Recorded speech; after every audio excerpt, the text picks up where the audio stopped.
Hey everybody, I am Cinnamon Cooney, your Art Sherpa, and today I'm going to be showing you how you can paint this sea turtle very realistically. John, do you have that picture-in-picture? I do. Oh, thank you, babe. So on the mic is my husband, John, and as you can see, he comes in with that really awesome assist during these live streams. I am live today. If you were here for Acrylic April and I was in the chat premiere, I wish I could be with you guys in chat today, but your guide and host for this live stream will be John, and I know you guys have missed your stunt hands. So he's going to make sure that you see every part of this free video lesson that I'm going to explain step by step. I'm going to go through this real deep. I'm going to explain the techniques. I'm going to explain the color mixes. We're going to demo everything. He's going to zoom in with our cameras and make sure that you guys can see everything you need to see so you can paint this for yourself at home. If you check the description on the YouTube video, it's going to give you a link to our website. That link has a traceable or a grid. So if you like to grid, cool, we're going to grid today. If you don't like to grid, when we're gridding, you trace. If you want a freehand, that's awesome. I'm super glad you were working on your art skills. So any of those options are great. None of them are cheating, right? Because it's about getting the image on the canvas. Once you start painting it, it just all kind of becomes part of the layers. Anyways, I'm really excited about today because we're going to be focusing on realism. We're going to work on these atmospheric techniques for underwater painting. I'm going to show you a bunch of stuff that you can do as a person who paints animals. Hi, Lindsay Herbert. As a person that paints animals to get a better result out of your animal paintings. And we're going to really get into that on the eyes and stuff like that. I'm really excited about today. You can see I'm kind of running on because it's been a minute since I've been with you. It's true. It's been a minute since we've been live. Right. It has been. And boy, it took a minute to get live. It's like you can feel dust going. I want to say shout out to Kumquat44. Thank you so much. We have to mentally bubble you if everyone can throw up bubble emojis or some cute emoji. Oh, and for Patty too. She's Patty, happy. thank you. Girl, I'm so sorry we don't have bubbles, but I send you spiritual, angelic bubbles. There's a bubble shortage, or I should say, we have It's just not. It just seems to be another side effect of things that are not as available as they were before. So we mentally do bubbles. All right, you guys ready to just jump in on this? Okay, I'm ready. I'm ready. Okay. So here you're going to see a nice little surface. This is just an 8x8 canvas, and next to it is my reference that I printed out from the website. That's the grid, right? So if you're doing that, if you're not doing that, just print out the traceable, or if you're freehanding, paint the background with us and then just freehand in. Now, I want to show you guys something special on the palette. Yes. So not only am I going to paint more realistically today, I'm going to throw down with my abstract acrylics. If you have the Senlier, you're fine. If you have the golden, you're fine. These are the same colors. I'm just showing you guys that if you have the kit, that if you have these paints, they can do a lot more than you think. So these colors are going to be the colors that I'm using into the far future, either on the Senlier sets or the Acrylic sets or Golden or Holbein or anybody I paint with. These are the colors. Guess what? If you need one, I know that there's some shortages on paint, guys. There's a shortage on everything. There's a shortage on everything. I'm going to put out now on the pouch, it says primary blue on the 385 pouch. This is, in fact, if you check the pigment code, phthalo blue. So we're going to put a little of this out. I like the pouches because you kind of squeeze them and then you can put out what you want. And put that out.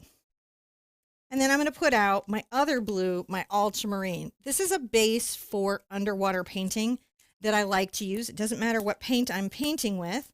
I'm going to start often with these two as my underwater base. And you can see when they're next together that they do have a slightly different personality. I'm going to take a nice big flat brush. This is a Corel by Raphael. But what you want is just something big that lets you paint the canvas easily. I'm going to dip the brush in water. That's kind of like priming it. I'm going to come here and mix together these two, getting a nice halftone. I'm going to paint this whole canvas. So that's the first step. And you can see the paint goes on nicely. I want you guys to realize something. What do we want to realize? That I do think materials are important. And I do think quality materials are important. But quality doesn't necessarily mean like just prestigious materials. Quality doesn't necessarily mean more expensive materials. It means companies that are careful with the products that they make. Right? I would That's what think we're so. really looking for. companies that are careful and thoughtful with the products that they make. So whether you are painting from craft paint, which by the way, craft paint is real paint, or you're painting acrylic or golden or Holbein with me, what all of them should have in common is a company that cares about its consumer base. Now I'm going to go ahead and paint these edges. You don't actually have to on these thinner stretchers, but if you're not going to frame, it's probably a good idea. You know what I don't have set up at all, John? What's that? A hairdryer. Oh my! Whatever will you talk about if I don't hairdry my artwork? Well, we could talk about how I think it's actually really remarkable how paint technology, advances every, 3 to 5 years, and like the paint that you're just like, oh, it's student entry grade paint. It was like a big deal not that long ago. 5 years ago was like pretty awesome stuff. And you talk about the bleeding edge of technology. Some of the big names, Holbein, Golden, Matisse, Senlier, their stuff working with stabilizing those chemicals and making them last longer, UV stabilizing. That's just amazing stuff. So it is cool stuff. Now I'm going to put up more paint. I don't know. Do you want to try to see if we can set up a hairdryer? That was a funny thing to forget. But, I mean, I'll have to go track it down from the daughter. I kind of know where it's at. But that being said, I'll let you talk. I have one up in my bathroom too. You can kidnap. I'll grab it. So I'm going to put out some colors. I'm going to put out, you saw me put out this green. This is a phthalo green.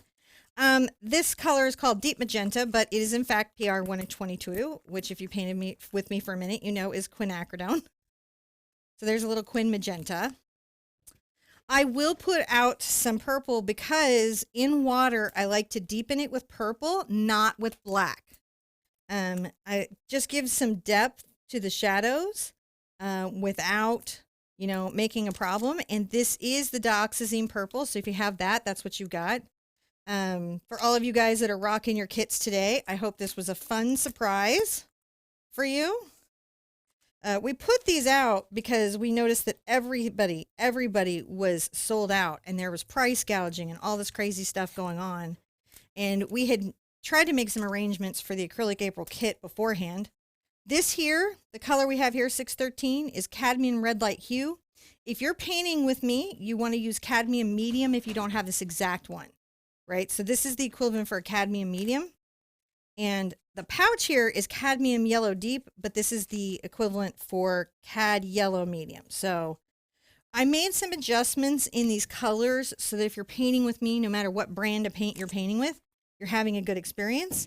I am going to go out and put out some of my Naples yellow. Now, if you're unfamiliar with this is really more of a tight knit yellow.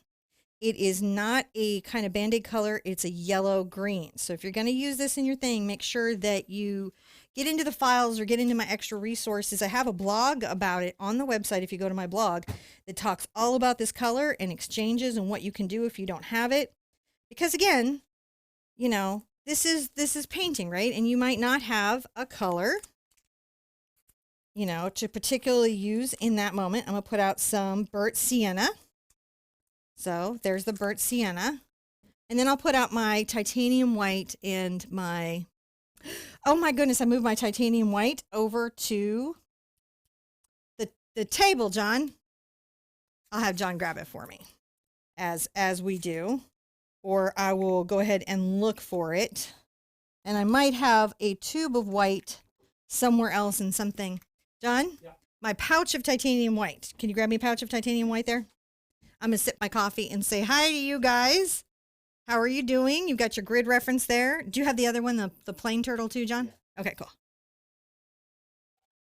Woo! I heard a hairdryer. It is the best done, hands done. Just titanium white. We're good, babe. Okay, we'll give him the camera back. So again, the colors are, right? If you're painting the kit, you saw me put that out. If you're not painting the kit, your colors are Mars black, titanium white, phthalo blue, ultramarine blue, phthalo green, quinacridone magenta, dioxazine purple, cad red medium, cad yellow medium, a Naples yellow light hue, or you can call it a tight knit yellow, but you want the one that looks like a soft green, and a burnt sienna. So those are the colors. I am going to be using some golden glazing liquid in gloss. Ooh, it made the little splurt. You got to watch them splurts. That's the one bummer on the pouch is you have to watch that there isn't an air pocket that splurps your thing. Guess what I'm going to do? I'm going to dry so that you can talk about drying paint. Oh my goodness. So, I will say, do not forget to use your air mover on the lowest heat setting. And the reason for that is because of the dreaded color shift, which is where the color will slowly creep over into other colors. See how that just gets ever so lighter as it dries? And that's a little bit of the color shift that you can see happening on paint. And so if you add heat, it will exacerbate that. Now, a lot of, especially darker colors and browns and blacks tend to do this. So you have to be very careful in your entry-level paint to not do that. So that's, I guess, about all there is to say about paint drying. I mean, between, that and talking about shrimp, one could go on all day. But, she's back, so we'll get it right there. I'm excited. Are you? Things worked. We have a hairdryer now. Look at us getting back to our usual groove. Now, to make a grid work, it's a pretty simple principle. You have an image that you apply a unit measurement grid on. We do have a gridding tool link for you on the webpage and the clean reference with no lines. So you can actually go make your own if you're doing a different size canvas. But if you're painting along with me, I'm going to make a mark every 1 inch on my 8x8 canvas. All right. If you were here for Acrylic April, we kind of zoomed through these, but today it's real time. Ooh. Do you guys love real time?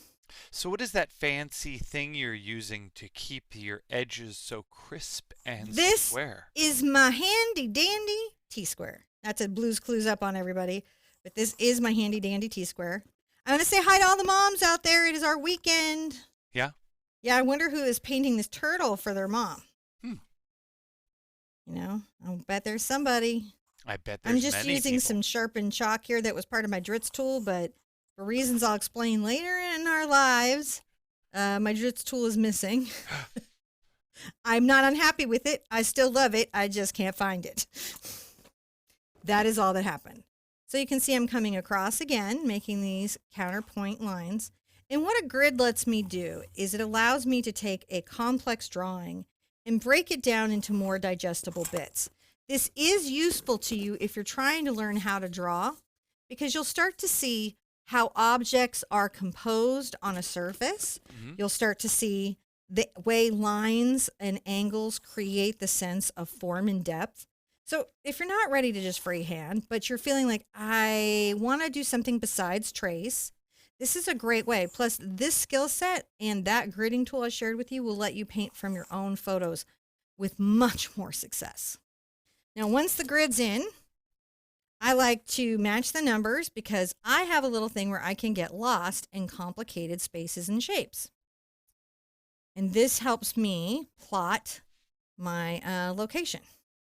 Kind of like a little kind of art map. The art map.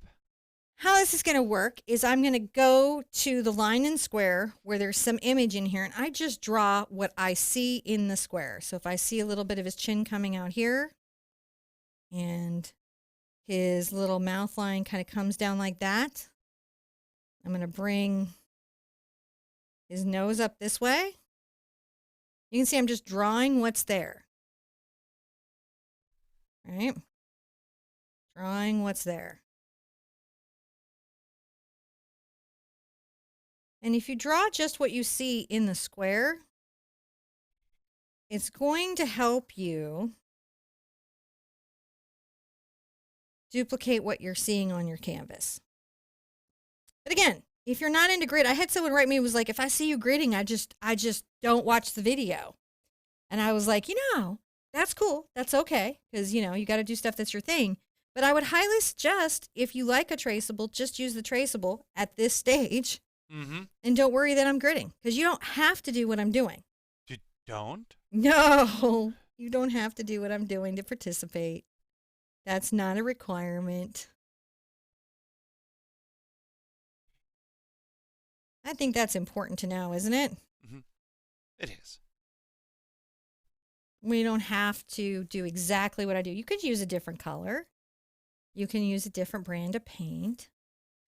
Following along with me is helpful sometimes, especially if you're new, because I do have a good plan on how to get through a painting. Yeah, I would say, but I would say that's probably one of the one things is that if you're new, because I'm not like an artist person really either. I'm not a painter.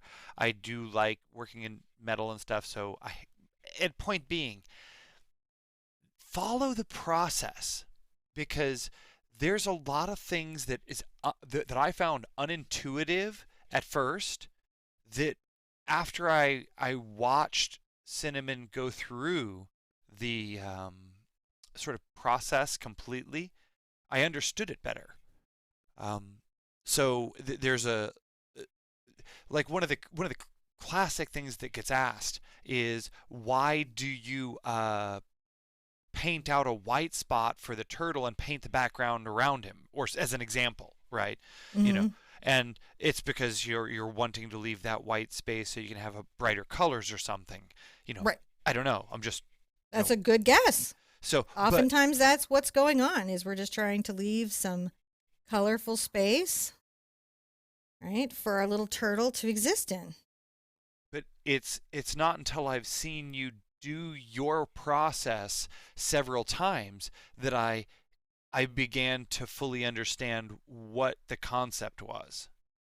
So, I kind of had to, as they say, empty the cup. You know, Yeah, I had, sometimes you need to. And then sometimes it's important to know that there isn't just one way to get through.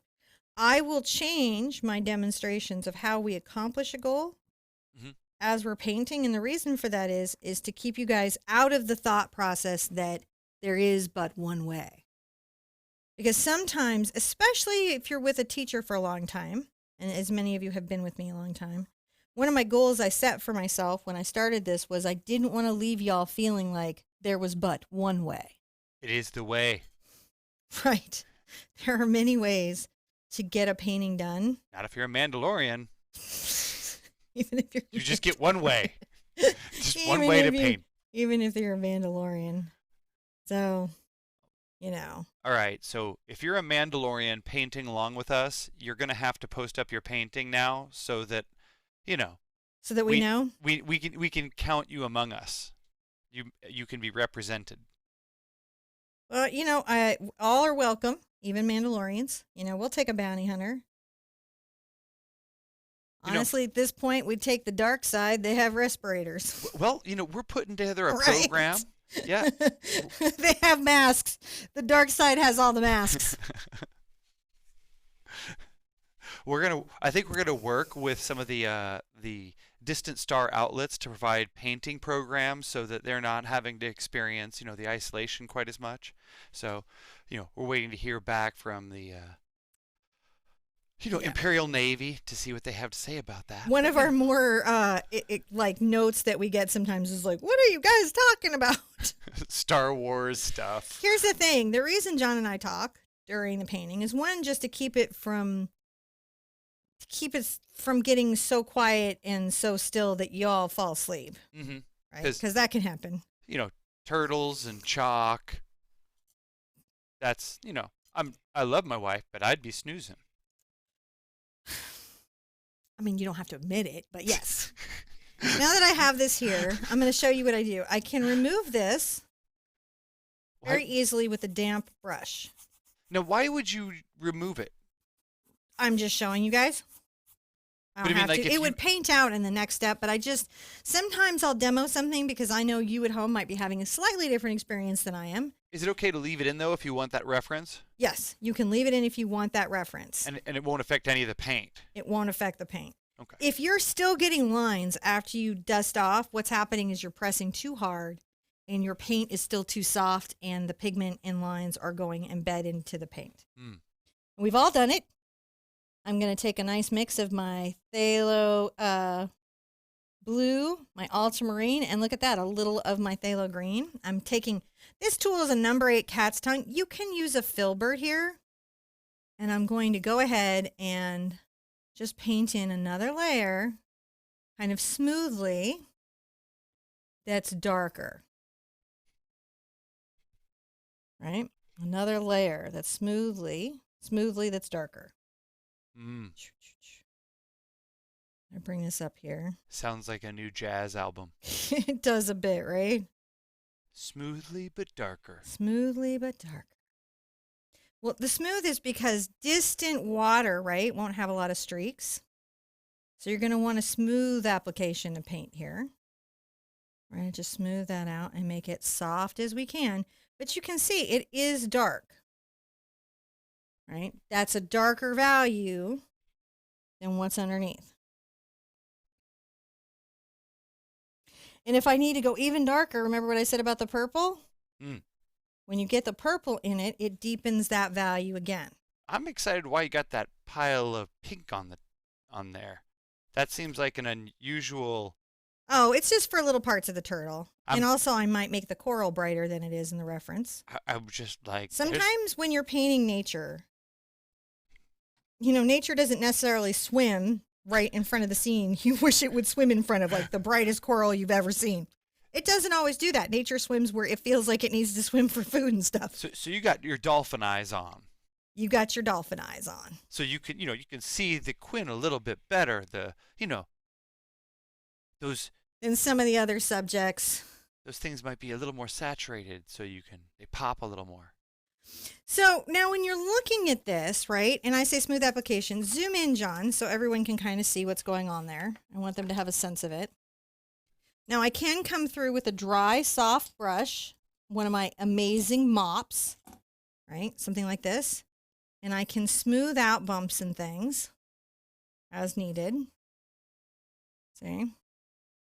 To also improve the softness of that background. Now it's soft, but still not perfectly even one. Like it looks kind of like watery out there. It's not just like one even tone of color. It just isn't going to be one even tone of color, but we do want it to have depth and we want it to be smooth. So, you want to get it about here. John's showing you guys where your expectations ought to be about. I'm going to take a little of my black and my phthalo blue, and I'm going to make a very kind of dark little color here. And I'm going to paint in the basis of this distant coral first with this. I am using the corner of my brush because I find that sometimes that gives me some wonderful little shapes and things to be thinking about when I'm painting my distant little coral shapes. Coral shapes do coral things, is what they do. But to get the little highlights that we want on the coral and create that sense of a distant little coral bank, this is going to be important. When you're painting water, until you get into the zone of light, you're looking at things all having a blue cast. It's a lot like the misty mountains we did in Glow, right? Things that are farther away will be closer to the water shade, and as they come closer to us, they'll become darker and they will become more rich in color every layer they move forward. So if you're trying to paint water and something is very, very far away, like say you wanted to put a distant pirate ship right here, you would paint it just one shade darker than the watercolor. I see.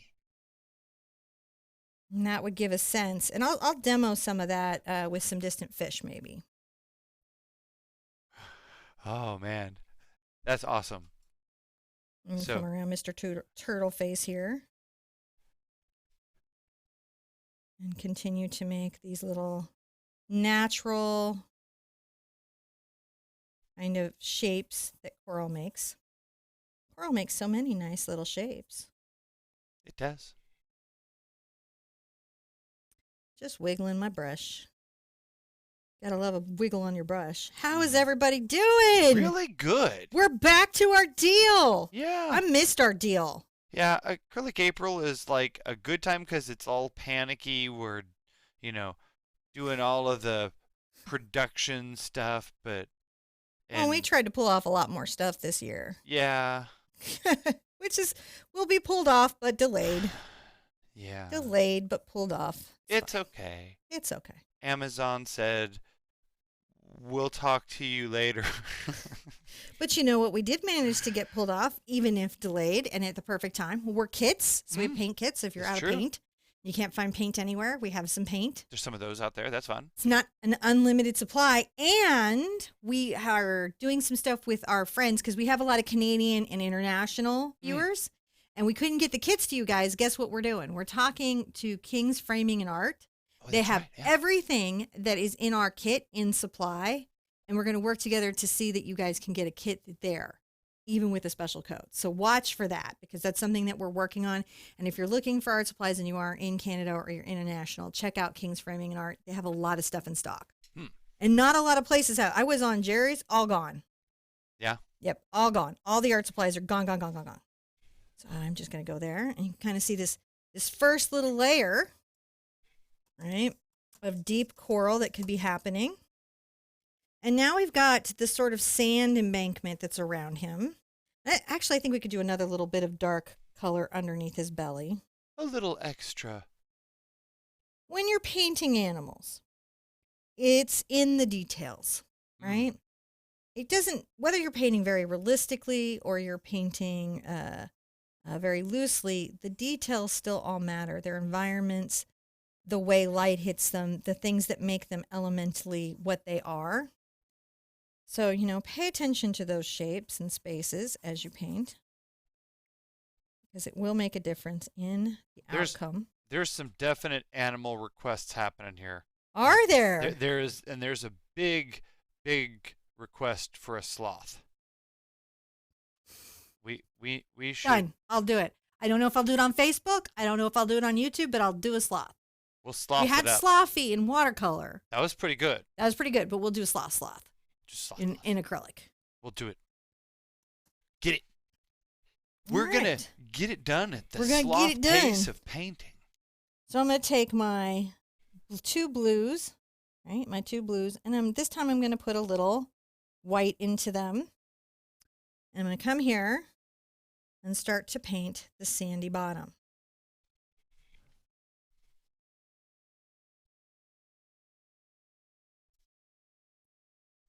Yes, the sloths have it. Sloths? Okay. Can you guys be on Facebook if I can't get it on YouTube? I'll try to get it on YouTube. We'll work it out. With just there's some sloth love in the house. I love sloths too, so I can't say that love and sloth ain't wrong. So there's that first kind of little creamier layer, right? That we've got here. And we'll keep lightening it up. We'll probably get some of our little Naples yellow involved. I'm going to take a little of my brown and black together. And I'm going to speak a little bit about the depth of this coral here. Yeah? Yes. Okay. Because he has some deep shadows. And I want to build up off of those.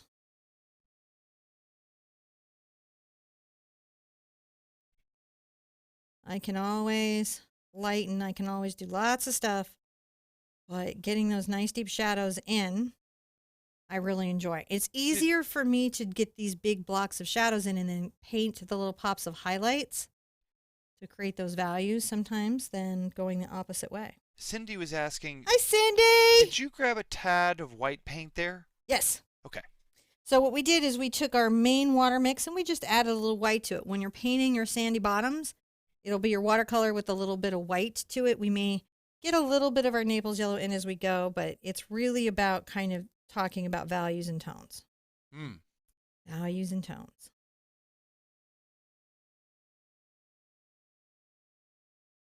And we'll leave that little space there. We know that's happening. And then also, interestingly enough, there's another little big block of coral happening that comes up. So let's put that in a bit.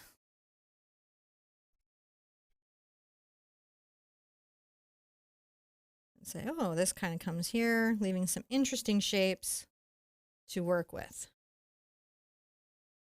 And it's okay that we have these next to each other because we're going to use their hue, that's their color, to separate them up. So right now, what you have is some weird blobby shapes and blobby spaces. Blobby shapes If that's and blobby what you spaces. have, don't panic. You're doing well. It's okay. You're doing great.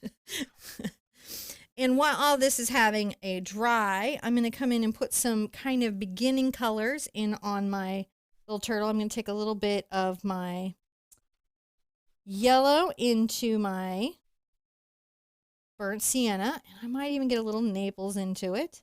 Makes a really nice creamy color. Ooh, there's a really good, somewhat related color question. Oh, I'm happy to answer any color questions. Okay, so Tam was saying I'm painting. She's painting something outside with rust paint. Maybe I'm not sure. It kind of scrolled by, so it's not your traditional acrylic paint. She's not painting with that. I'm gonna say it's Rust-Oleum. Maybe could be Okay. chalk paint or something. We're gonna guess Rust-Oleum. We'll guess Rust-Oleum. Can she use the same color theory to mix paint there? Yes. And my 2 cents would be watch some of the YouTube channels about spray paint artists. They are a wealth of techniques and information. Just avoid the part where they set fire to the paint. You don't need to do that. That is a street performer's trick. And anytime you heat paint like that, you're likely risking some type of health event. Yep. A big major medical event. So don't do it. I will add to the caveat to that. Make sure that the not all paints are designed to be mixed. So even some of your spray paints are not designed to be mixed. Always read the. Yep. So but usually within the same brands, you can do some stuff. So in general, yes, you can do that, but make sure you're using your materials safety standards. And reading the little tube thingy. What is that thing called? MSD. The material data and safety sheets. Yeah, that. Yeah. Got to read it. Gotta read it. I mean, it is for your health and safety. The reason why they put those little sheets out there is so that you know you're being safe and how to get some red things. into my brush with some of my yellow I haven't rinsed out. I'm just letting them know mix change. So I'm kind of making kind of an orange as I come around the back side of the turtle shell. This is just the beginning layers, guys. There's a lot to do. We're just starting to build up our layers. So what you'll have now is kind of a little streaky yellow spot coming back from a little kind of green spot. And then just generally to create kind of an initial layer, I'm going to come here with my brown.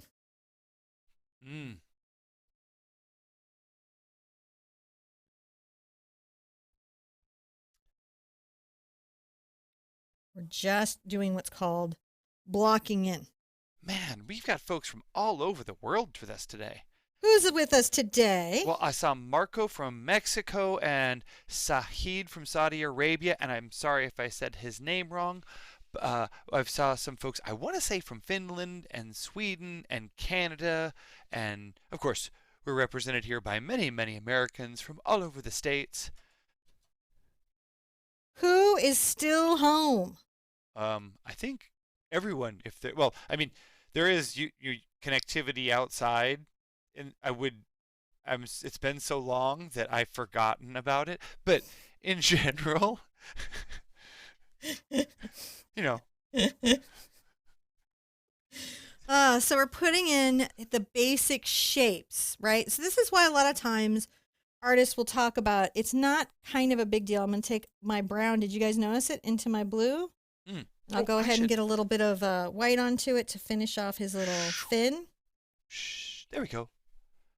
We have lots of details to get into, guys. This is just about creating the zones. So as I paint each thing, his basic shapes are represented. Netherlands? The Netherlands. That is awesome. I'm about that. A little more of the brown and blue. Still haven't rinsed out because, not important at this stage. Don't need to rinse. Not yet. We will when we get into the detail work of him, when we get into our little detail brush. You'll know it's serious when I put on my detail glasses. But right now, we're doing this preliminary work. What happens to a lot of new artists is that there's a lot of preliminary layers, none of which are particularly pretty. Right? They're not pretty. They're not, those things that, you might want. And so it gets frustrating. Oh my gosh. There we go. We have such an, so I'm going to tell you, we got folks from, I saw Pakistan and Tanzania. And I want to make sure that I have to go over and grab that scroll that, is that right? In North Africa. Yeah. Barbara and hi guys. I saw someone from St. Kitts in the Caribbean and from Brooklyn. Hello, Brooklyn. And the Caribbean and Brooklyn, same, right? Just all, I mean, same. Except California and Illinois and Huntsville, Alabama. We got folks from all over the place. Well, hello to everyone. I'm really glad you're safe today. I hope your Mother's Day weekend is going really well. We wish every mother just the best weekend. And we wish families can be together. I think I'm hoping to do like a little Skype Zoom meeting with my moms, so we can see them. Little bit of that social distancing get together that we're all about lately. India and Germany. I'm going to take a little black and my blue. India and Germany. Yeah. I'm going to mix these two in there. I'm just going to put a little bit. I just want to get a little bit of the space here kind of painted in because we have layers. Because those two countries are geographically adjoining. Who is? Africa and Germany.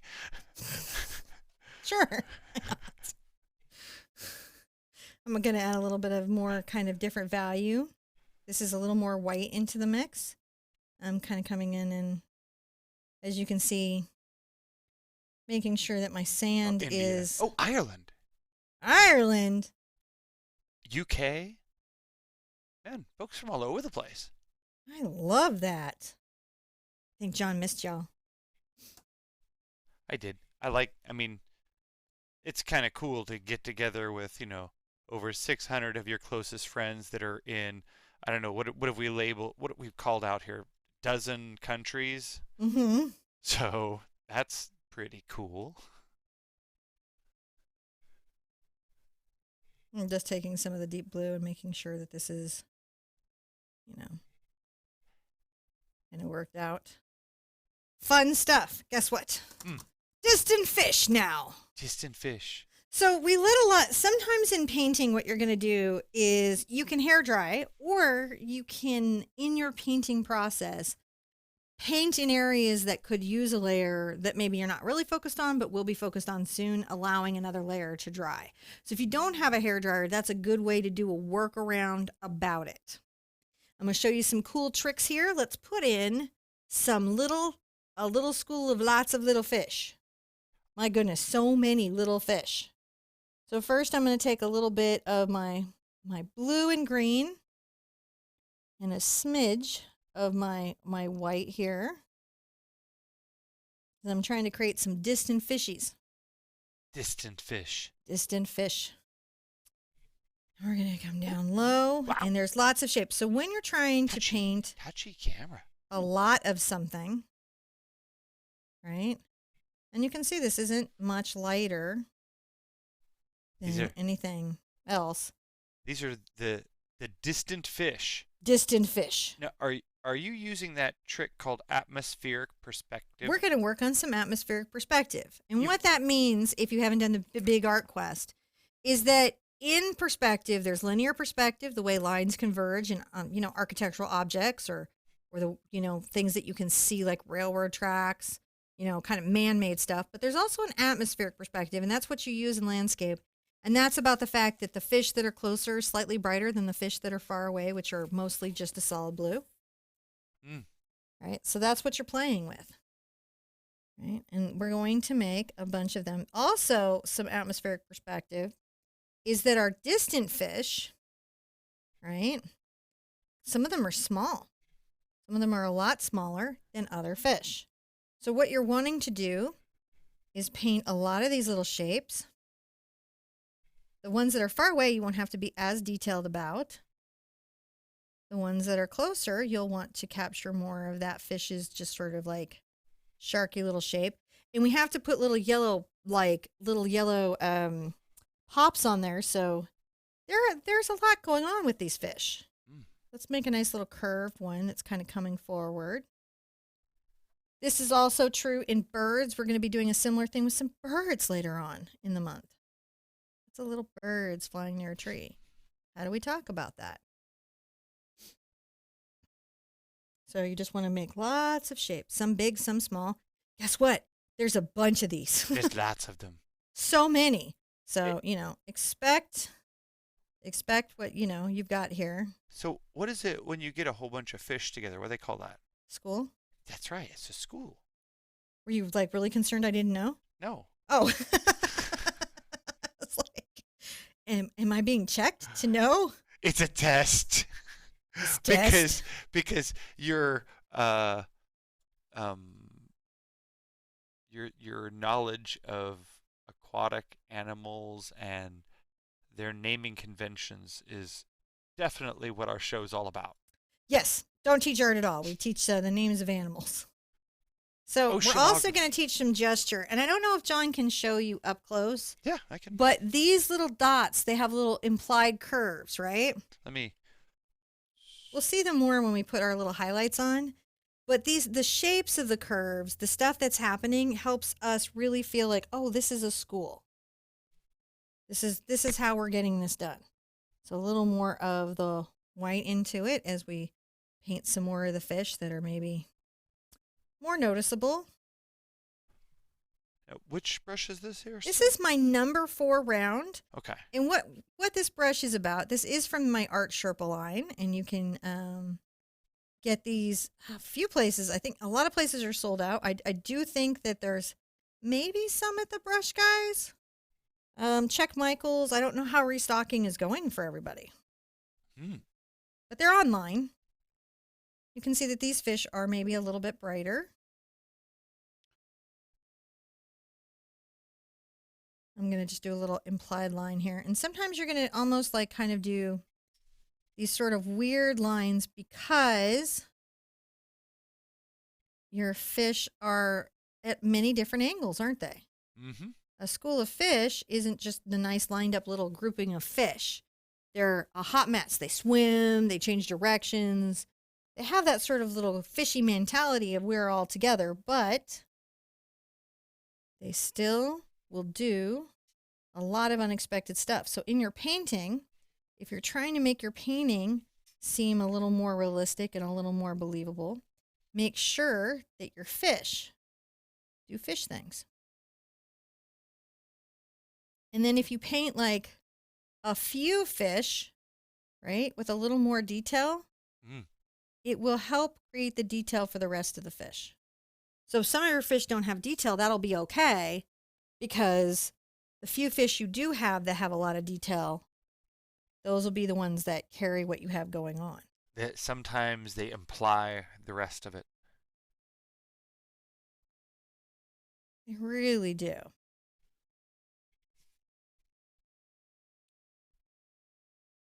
Now, you'll notice I didn't put like totally a lot of tails on them. That's because that's a pop of yellow that we're going to do. I am, however, going to take a little of my Naples yellow into my mix. Can you guys see that? Yeah. You could just use white if you don't have that color, because value is more important than hue. And I'm going to come here and I'm going to highlight parts of the fish. Yep. Mm-hmm.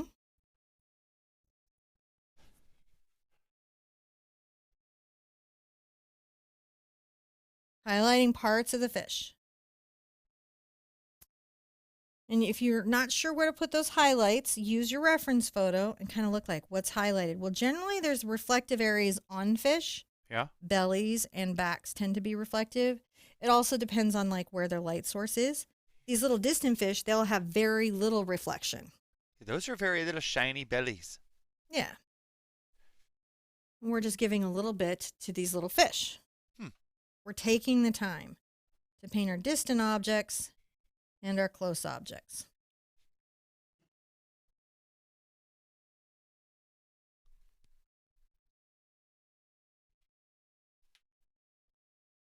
That's what you'll want to do. Distant objects and your close objects. Looking pretty good. Now I'm going to get into my yellow. I don't even really worry too much about rinsing out. I might add some white into it. So it'll have a slight green cast.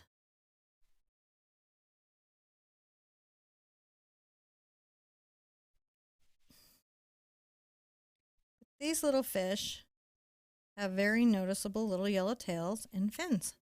And you're going to want to paint those in. Painting things that feel more like from life, more natural, is just about making little observations about what in the painting is going to make it seem real. That's why concept artists, like even when they're doing something fantasy, they will observe a lot of different natural things. You know, like even, if it's like fantasy space creatures, you can see that they did a lot of studies of different unusual animals that maybe lived in environments similar to where they're saying that these spacefaring creatures are in. But can you guys see these nice little distant fishies? Yeah.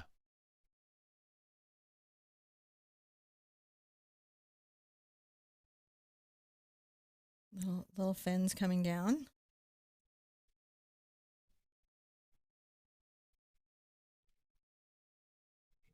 That's pretty good. Yeah. Not the worst. Not terrible. I'm going to come back in with just a little bit of white into that initial fish mix. Fish mix.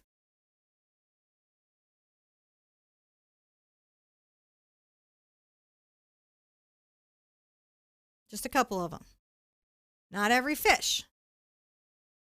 Not every fish gets the... Now, we have some fish kind of that are dark fish. As it is, they're a little mixture of some black and some blue. And maybe we'll put, another little fish kind of,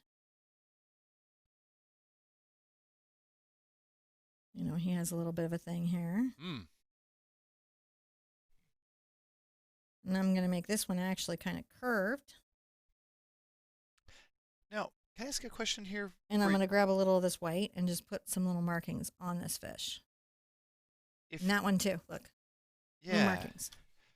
If you're having trouble with your brush pressure and being a little heavy-handed, do you have any suggestions for how to make that a little, to be a little lighter touch? Yes. Really honestly, it's about practice. So when you're not painting, right?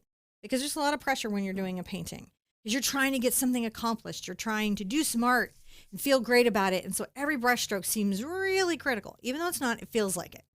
And so what you really need to do is at times when you're not in that intense elevated state, you're going to want to practice brush pressure. And you do that by making lines with every brush that you have and the paint that you have. And even if your brush is giant, make the thinnest line with it you can and a thick line and thin and thick.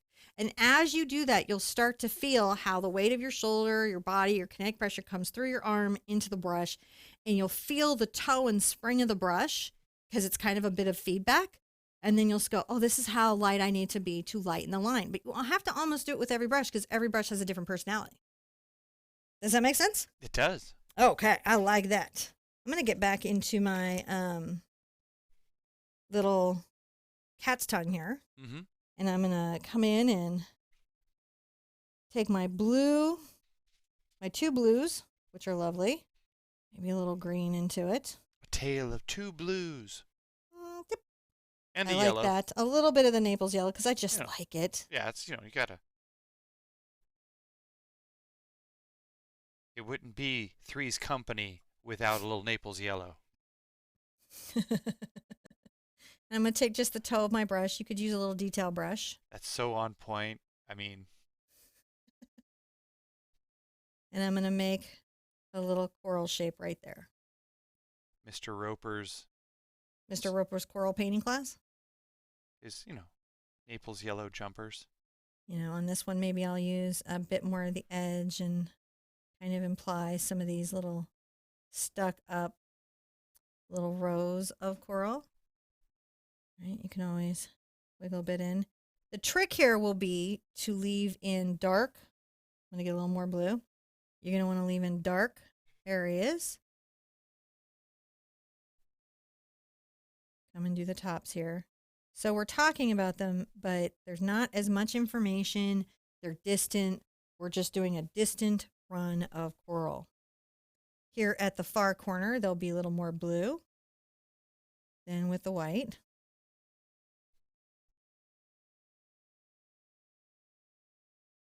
I can make lots of rough, irregular shapes.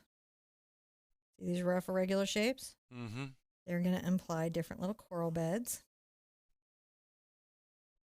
Maybe a little of the blue here. Dab, dab, dab, dab, dab. Little dabbing motions. Look at those. Just painting what we see. As I go forward, I'm going to get more blue into my brush. And take this coral, maybe into more of a blue, more of a phthalo blue. It will show up because there's some white on my brush.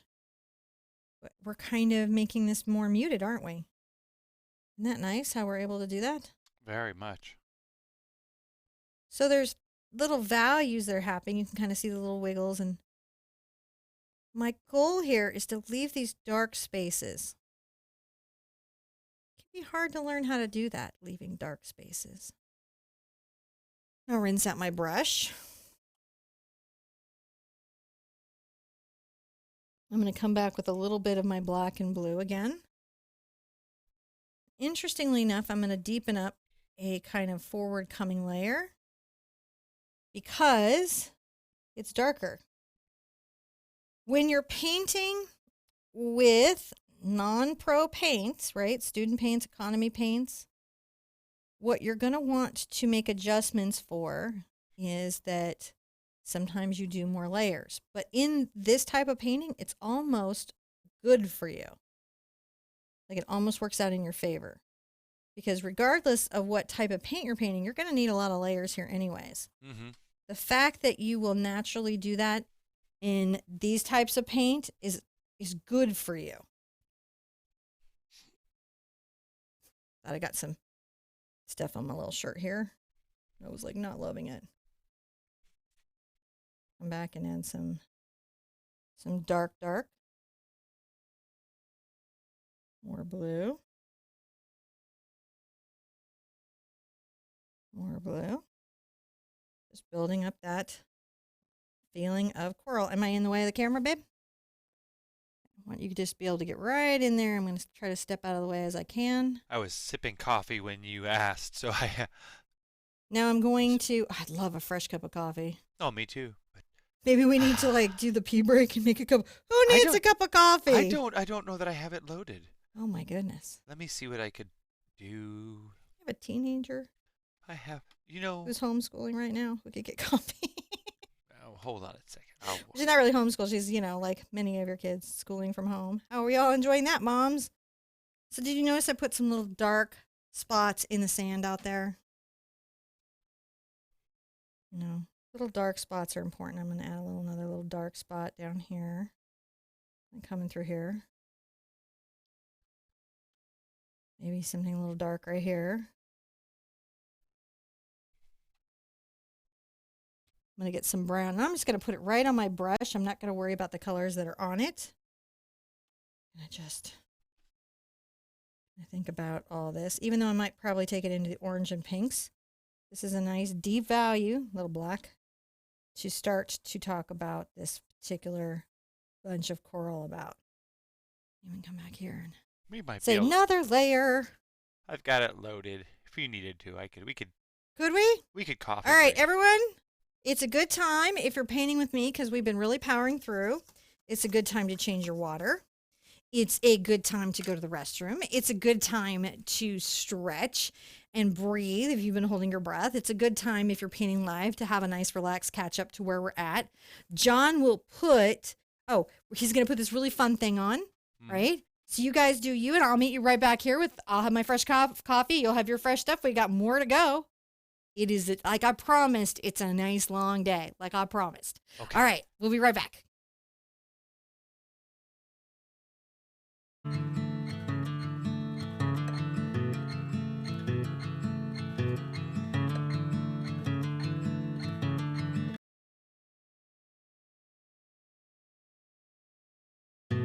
White sand, blue bay,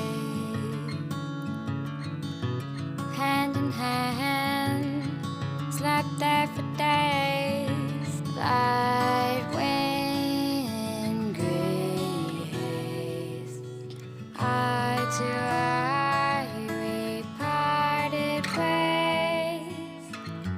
Meet me under the ocean. Save me from surface rejection. Tell me you crave my affection. Forever be waves of my ocean.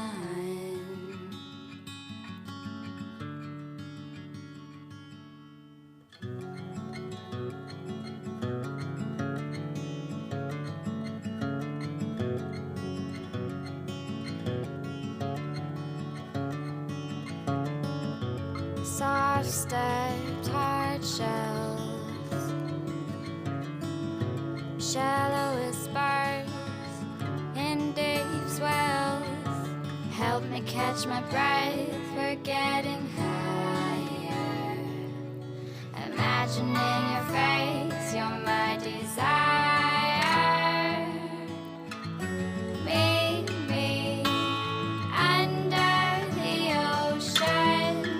Save me from surface rejection.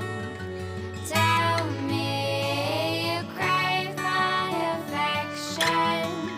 Forever be waves of my ocean.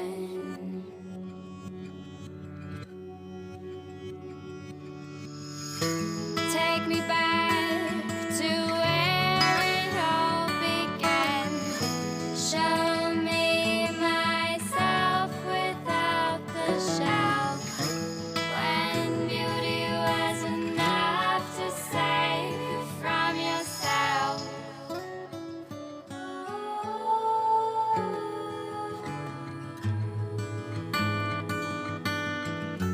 Make me under the ocean. Save me from surface rejection. Tell me you crave my affection.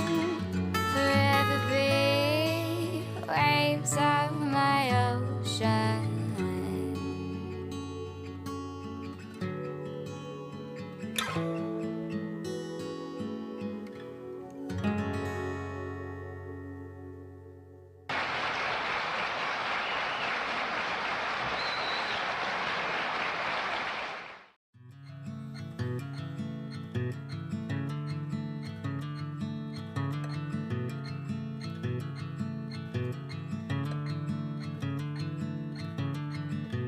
White sand, blue bay,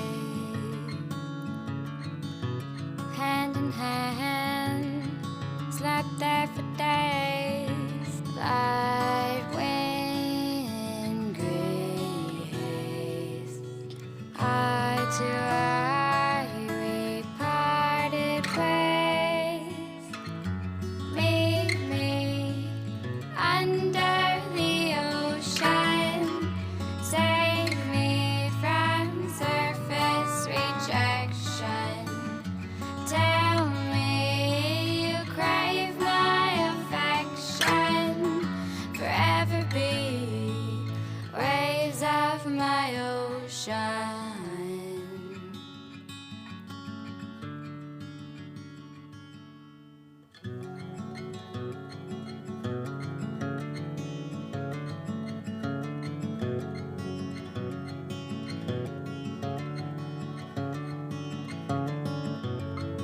half-stepped hard shells, shallow whispers in deep swells. Help me catch my breath, we're getting higher. Imagining your face, you're my desire.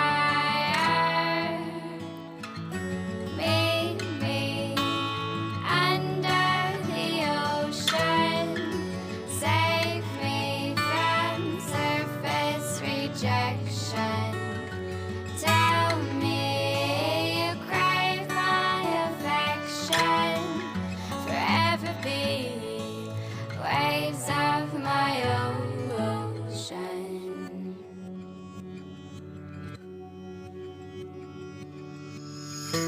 Take me back to where it all began. Show me myself without the shell. When beauty was enough to save you from yourself.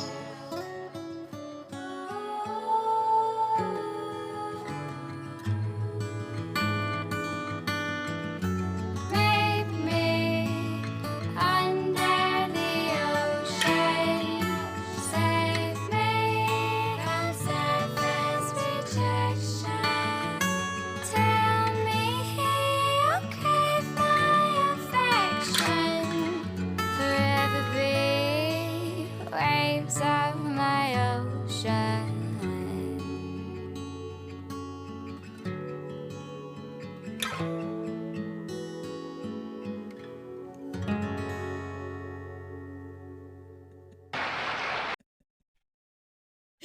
How are you guys doing? Did you have a nice break? I hope so. I did. I got my coffee. It's all fresh and toasty warm to power me through the rest of this painting.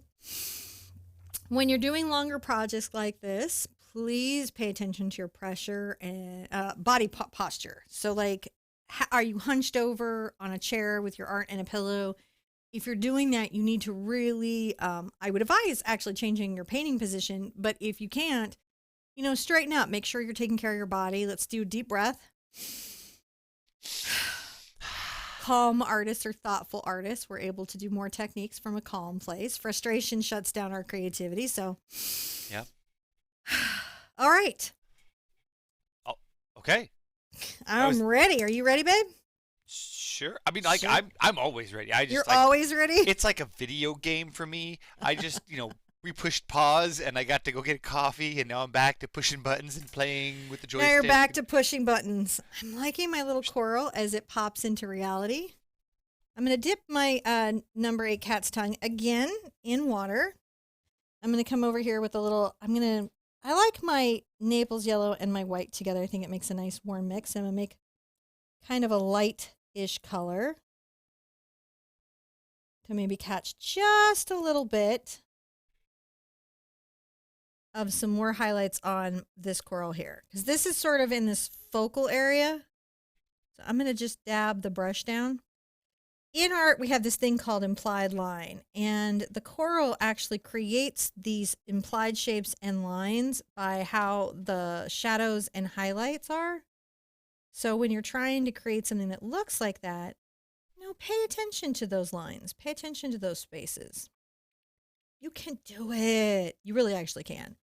Sometimes I feel like painting loose is, in a way, a little more harder than painting realistic, because in realism, it's just about slowing down and being attentive to what you see. Right? And if you can do that, you can get a lot of amazing effects in your artwork that are surprising.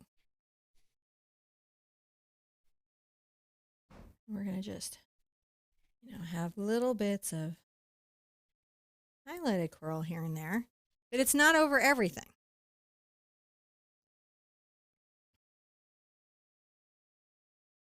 Now I may switch to my number 4 round, and I might get into a little more phthalo blue white and come into here and perhaps do a similar thing, but with my round brush.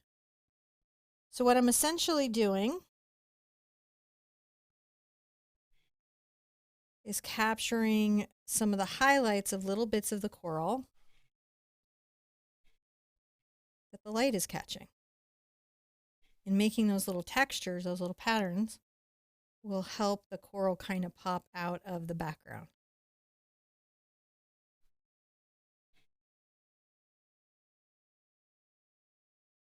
Two little dots that are just the tops of little bits of coral. Just loving that. Looking really good. Little touches, little elements you can do.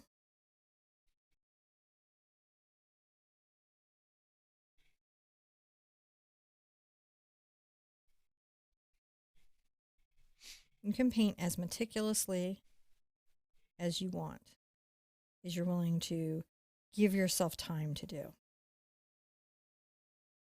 I'm going to get really into my blue here a little more. Make sure that I've painted neatly around my little sea turtle here. Just so there's nice contrast and value.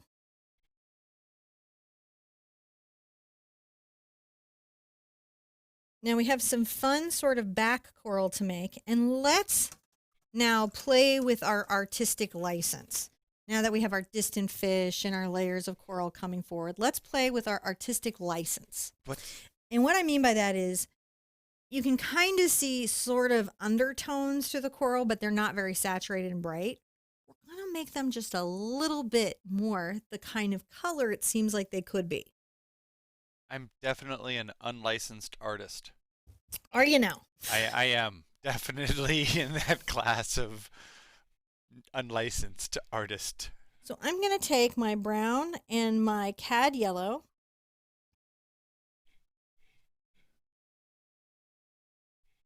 And I'm going to, using my number 4 round, begin to think about this little group of coral right here.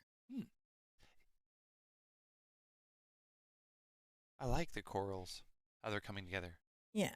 And we're putting a little more yellow in it that maybe is in the picture. Why would we do that? Because we want the coral to maybe feel a little bit yellow.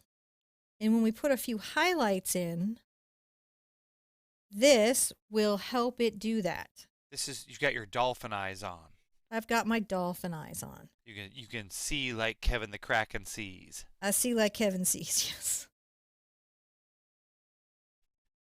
We could do for a Kevin visit. Pretty soon, I think. Now let's grab some of that pink we mentioned and maybe even some red.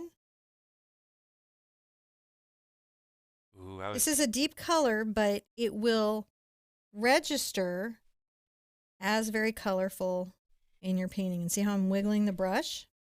I do. That's going to be how I capture that little feel of color. So that's a little bit more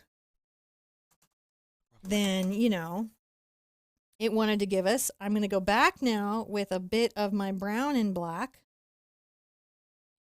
and exaggerate some of the shadows that I started to bring forward by making highlights in some areas.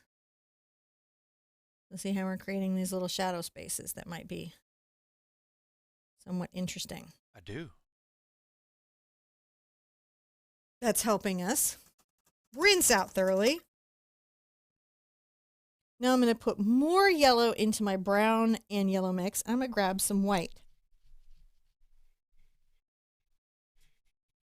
A little more white. Now let's see if we can find the highlights that we're looking for.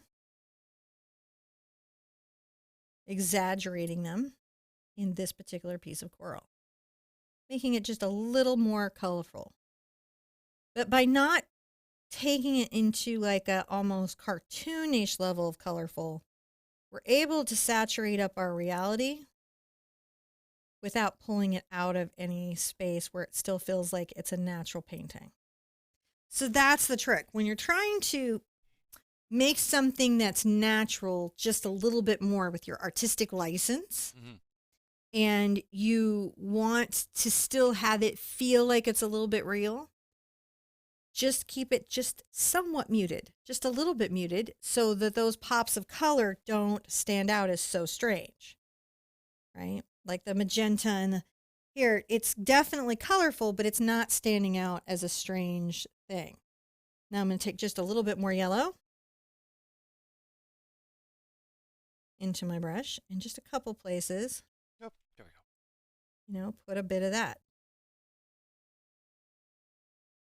It's just a bit though, isn't it? It's not a bright yellow piece of coral. But now we know it was yellow. And while I'm here, I might as well grab some of my magenta. Magenta. I might pop a little white into it, little red, little white, kind of trying to get it into that, oh, that awesome space. I'm going to wheel the brush down, and this will kind of imply a fan. See how we're implying a little sea fan? Mm-hmm. It's not jumping up at us, but it's there. I like that piece of coral very much. I approve. I do too. Now, there were some folks who, one, really enjoyed our intermission. So thank you. We enjoyed putting that together. That was a little fun. It's good to take a break when you're painting, and it's important to remember to take care of yourself. They enjoyed the music. And if you enjoyed the music, we licensed that from a music site, and I couldn't tell you the title of it because it's not generally available. But if you go on our channel and search for our intermission, we released just that video there, so for you guys can find that. And we're going to try to do it where we can have it like as a down. We're trying to figure out what to do with it. It's not, we can't license it to you guys for download. We can only license it for use in our videos. So, but yet you can play our video anytime on a loop. You can play that video anytime you want and listen to it. So on a loop. it's on a loop, but it's there for you out there somewhere in our channel land, and we'll see if we can get a link to that for you. All right. I'm going to do a little more of my brown and black again. And I'm going to put a bit of a coral bit right here. Where? Right here behind Mr. Turtle Butt. I'm going to... Mr. Turtle's butt has a bit of a coral bit. It's not a lot. And then as soon as I go down any deeper, we're going to almost go right into some practically pure black. Mm. And I will highlight, try to get these shadows in. I'm going to paint around the sides. And I may even exaggerate this up some, so that, it's noticeable. Get some blue on my brush. Come around behind.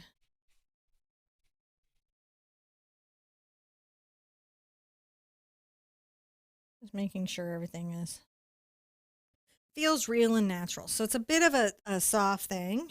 Guess what we get to do? What do we get to do? Very similar to what we did there. We're making 2 bits of that coral, right? So we're going to take our brown and our yellow again.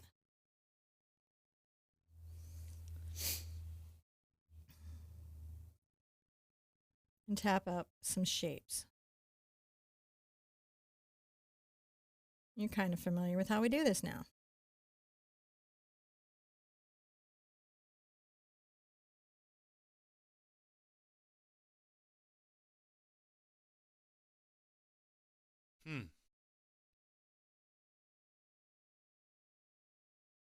Bring a little bit of that off here. A little more yellow, maybe some white.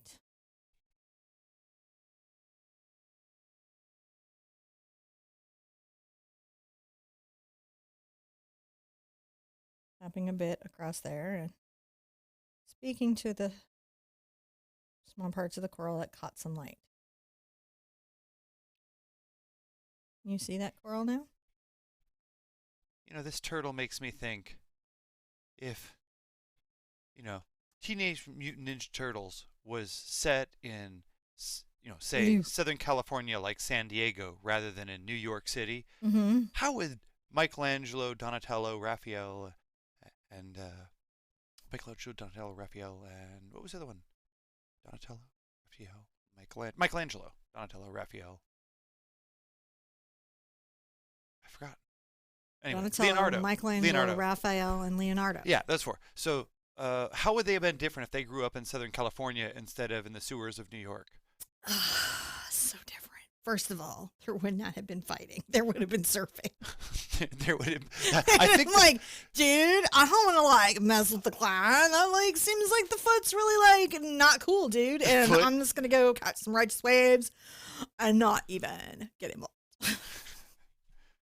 the foot could be. They could be like junking up the beaches and Honestly, it would be like problem. this. The foot would be going up the beach, and the teenage girls would be like, dude, foot, dude, don't do it, dude. There's no joy here. everyone's screaming Leonardo in the chat, so we had some other watchers too. They're like, no, you're turtles. Seriously. Seriously. You know what? That would be the thing. Is the Southern California Teenage Ninja Turtles? Right. All right. So now we get to paint our turtle, right? We get to start working on our turtle. So for our first thing, I'm going to get some just black. And I'm going to come in and start working on his eye. And I'm going to just kind of paint in that first layer because I got to know where that is. I'll come back with his little lids. So this is going to be bigger than I need it. I'm just wanting to, see it and pay attention to it and be there or be okay. Now I'm going to start to do his little patterning around his head. So the easiest thing for me will be brown and black. And come right here.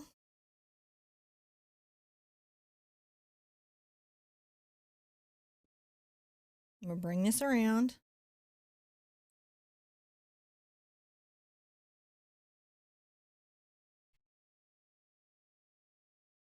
It's going to come back his head a little bit.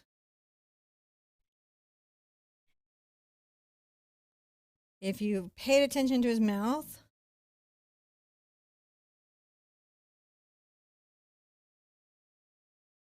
we'll be putting his pattern back in, the light back in. So we're going to reveal what's happening in his pattern on his head by the light pattern we put in. Kind of unexpected, I imagine, but that's actually going to be easier for us, I think, my assessment. And he's got some little patterns back here that I don't want to miss. Now we've got some under his jaw, so I'm going to take a little bit of my wonderful Quinn mix and I get it into some white. And let's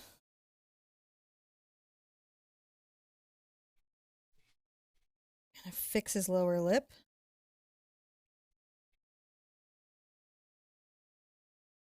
See how that's very fleshy? It's very turtle fleshy. I'll take some of this kind of coming back. And again, what do we pay attention to? We pay attention to the little details that make him him.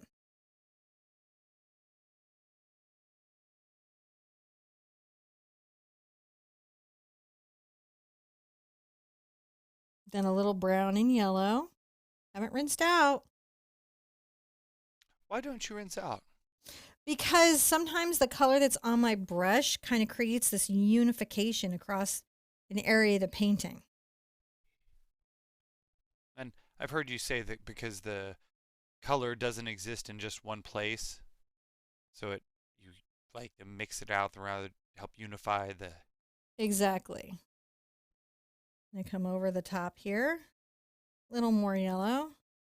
Now in this area, I'll be coming back, perhaps, let's get our navels yellow into this, perhaps with a bit of black here. So I'm kind of creating the skin values that I'm seeing on him. I wiggle my brush back and forth. That's going to help me create the illusion of a very soft line. So besides the fact that it's blending wet into wet, that soft line is going to start getting created, in this sort of other way. So I added a lot of water to my little white there. I'm adding a little bit of yellow. And I'm going to come around here to this outer edge just real quick. And there's these little ridges. Maybe we want to pay attention to. I can even perhaps bring some highlights here.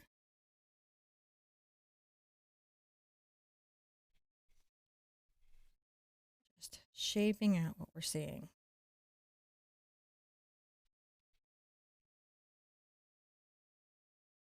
Look at that niceness. I like that niceness. Back into my pink, my friends. My pink. Because right here,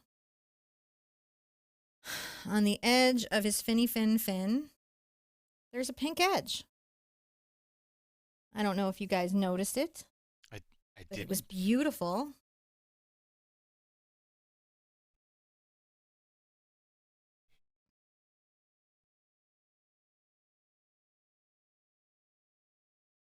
And then another little pink edge. I bet you didn't realize how much of this was going on under here, huh? No, I was happy to see. So beautiful. I'm getting cad red and cad yellow just to warm it up.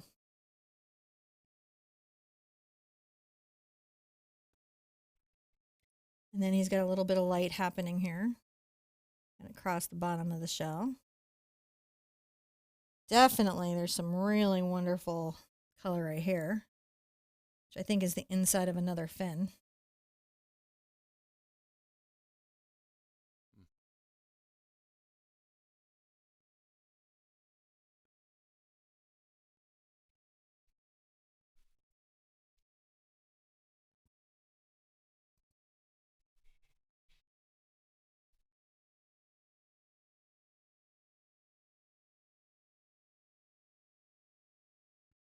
So just playing with the sense of these reflective colors that are so bright on him. A little more blush on that little fin there. Maybe a little more blush. Wiggle, wiggle, wiggle. On the neck here. Why not? You can always glaze. We're good for that. Always good for glaze, my friend. Mm. Now, around his head, I'm going to come back into my blue with a bit of my white. And I'm going to make sure that he's got a nice value change. Kind of like a little... I don't want him to feel like he's the same value as the background.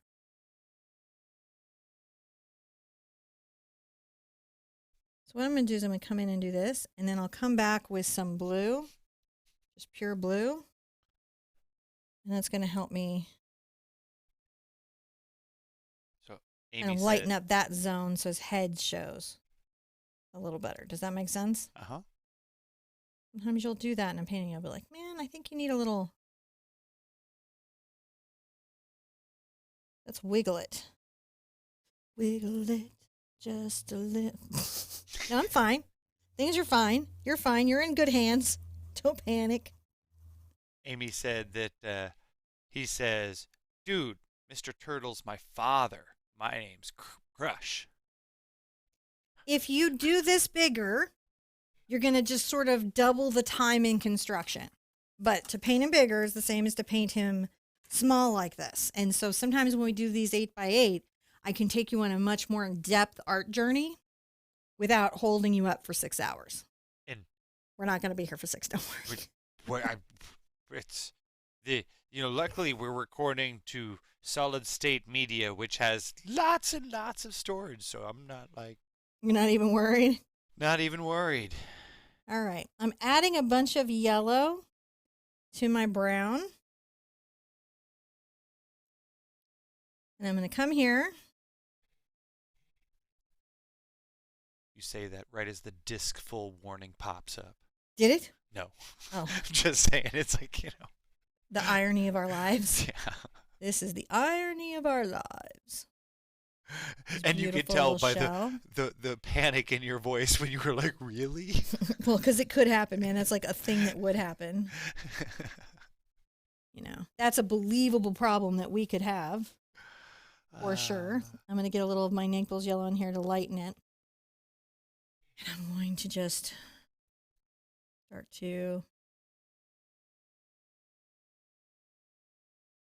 bring that down. Maybe.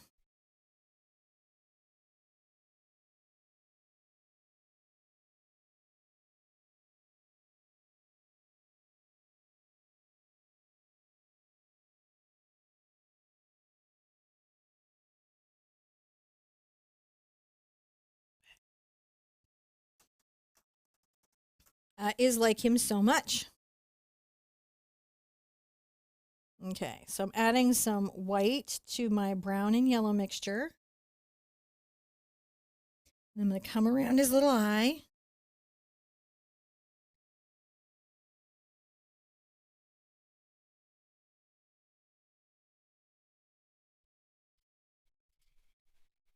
It's easy for me to go back and paint in more black eye, but I'm trying to get the little bit of skin that comes around his little eye here. The first little run of that. And then I'm going to dip in water. I'm going to get a slightly lighter value under this little lip.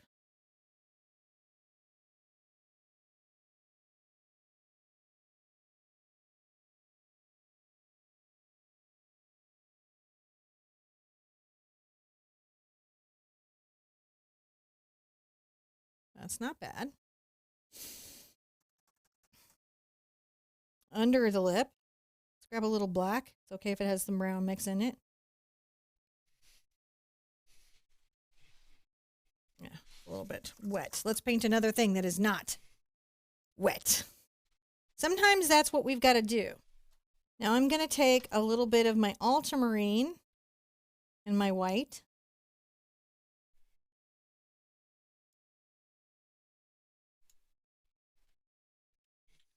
And come right here. From the top of his fin, I'm going to make this little blue shadow.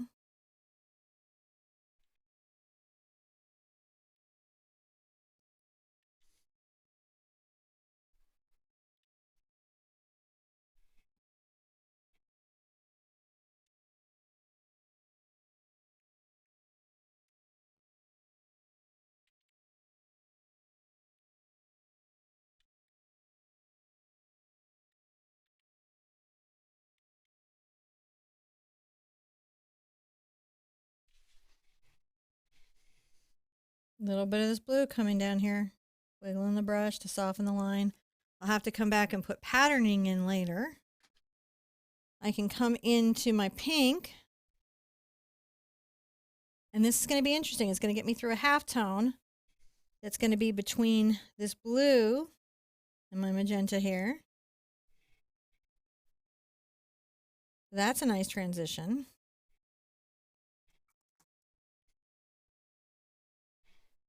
Rinsed out.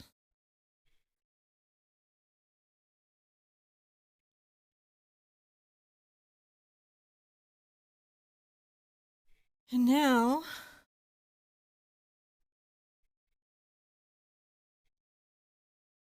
I've taken my Naples yellow and a little of my white into my blue.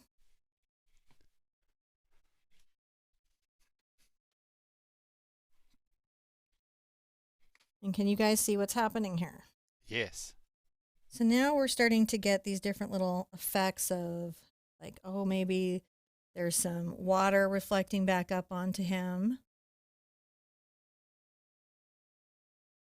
It's got a little wrinkle there that's sort of in that range.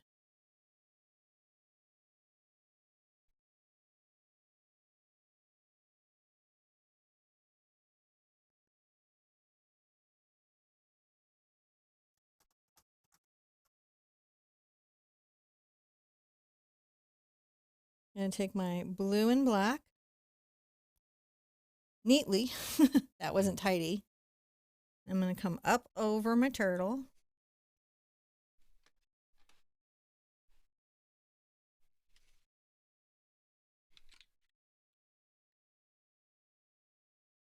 We'll soften this, but right now we've got to get that sort of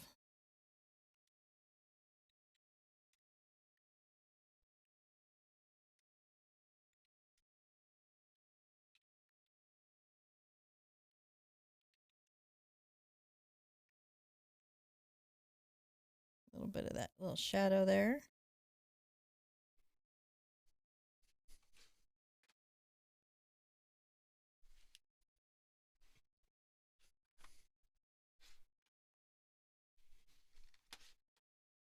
Let's take this little line down.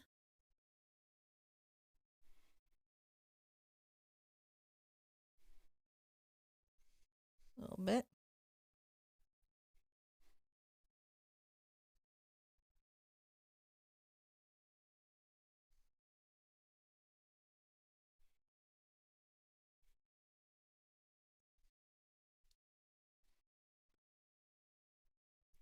And so when you hear me get quiet, what's happening is that I'm kind of just thinking about where the patterns are and the little micro kind of adjustments that I want to make. Like I want to take a little bit of my white, and it's okay if it's up here, it gets a little pink into it, but I want a light value. And I'm going to come along his little lip here and just add a bit of a highlight right below the shadow. You guys see that little bit of highlight? Mm-hmm. And come in front of this wrinkle and add a little bit of a highlight.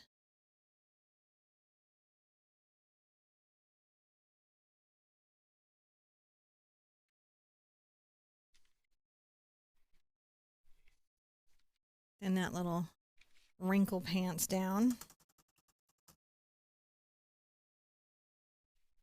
Now I'm going to take a little of my brown and yellow. Okay. White into it if I can get it, which I can't because it's like right here.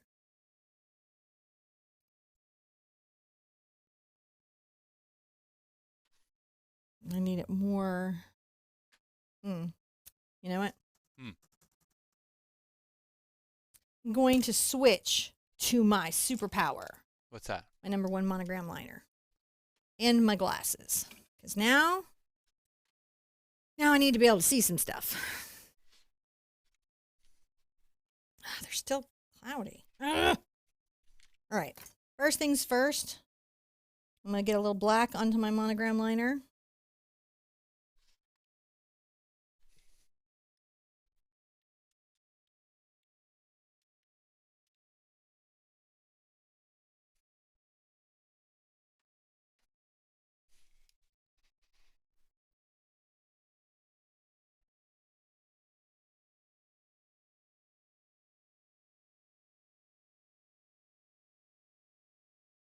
And then just come around. So I've made some little creases and folds in the skin.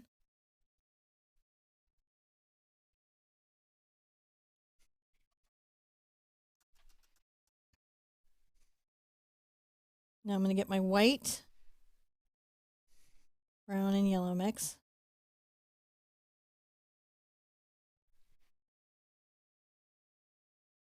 I got to watch for drops, because that's a thing that can happen. I'm going to have to pick a place and make a little lined pattern.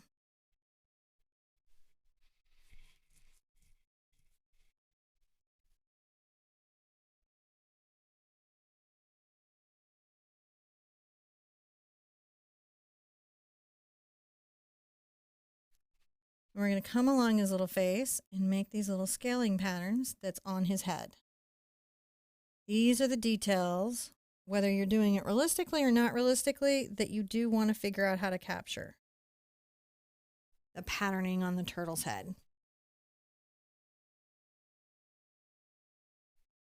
And I'm using the #1 monogram liner because it gives me a nice line that I can easily work with. I'm going to make little dashes here because he's got some little kind of little ribs there. I'm going to come underneath, very light pressure.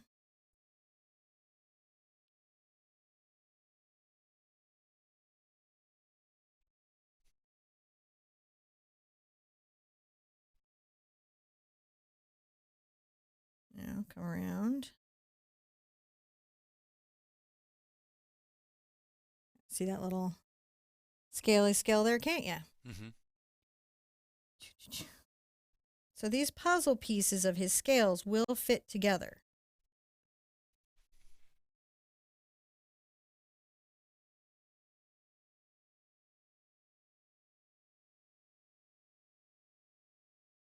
dip just the toe of my brush in water.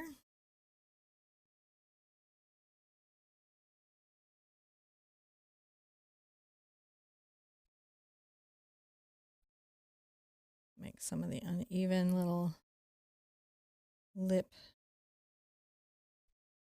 patterning that we've had here. Is a little bit of uneven lip patterning.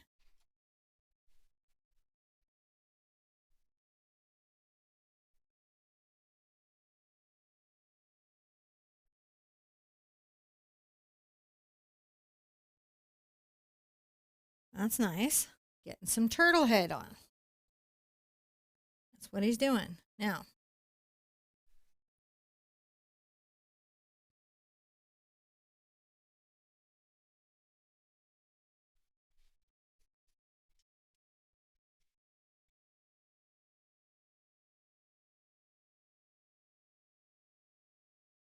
there we go. A little bit of that. I might even get some more white.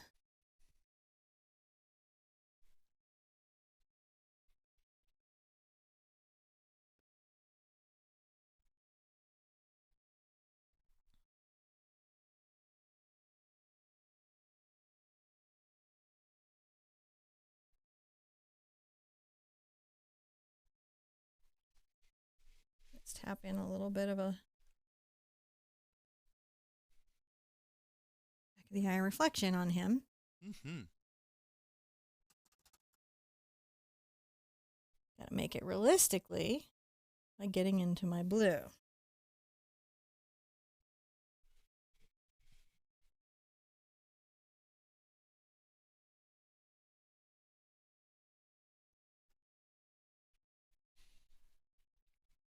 Now I've got a little blue and the white at the back.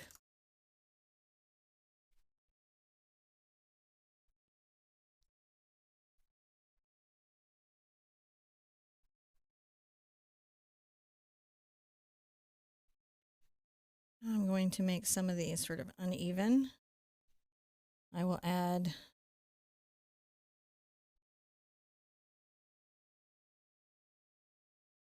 different little bits right there, and also put in some spots. See, I'm putting these little spots. Mm-hmm. Some skin texture. Little skin texture.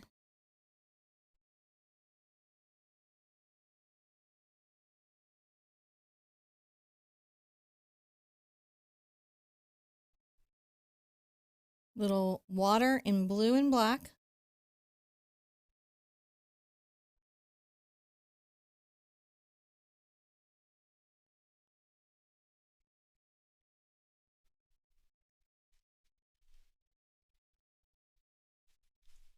Mm.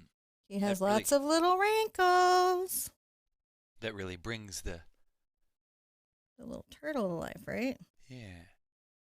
And that can be kind of, the problematic thing to getting that nice flow of little wrinkles, but you need them.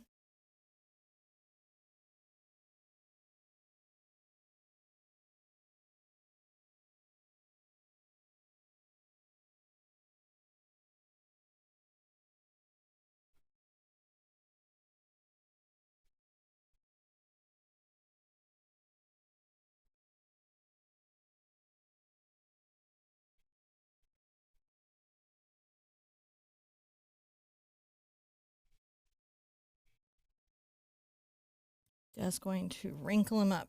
It's a busy, busy business. Mm.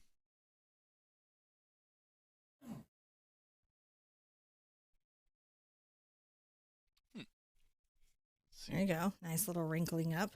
So that's what we're doing. We're going to wrinkle them up for a second.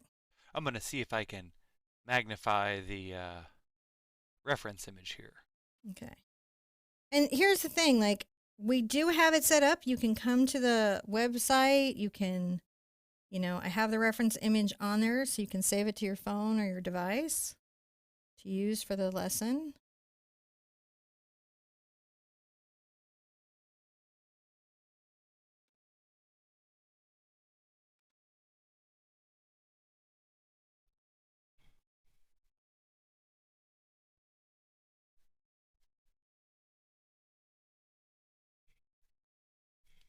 Kind of putting that there. All right, let's step back. take a little rest to stretch because we're really focused on it for a second. So you can see he's starting to come to life. Yeah, he really Just is. a process. Yeah, it looks really good there. I like him. He'll look better in a second, but we're working through. We're doing this in stages. Layers. Layers. Like an ogre. Like an ogre. You know, like I'm going to take a little bit of my red and yellow, making a nice bright orange. Sometimes I might tip it with a bit of brown. We might come in and shade some of these little spots on him with something more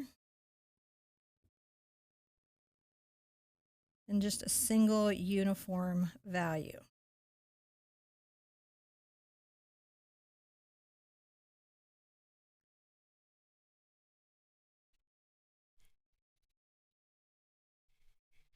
Just putting some wonderful colors there.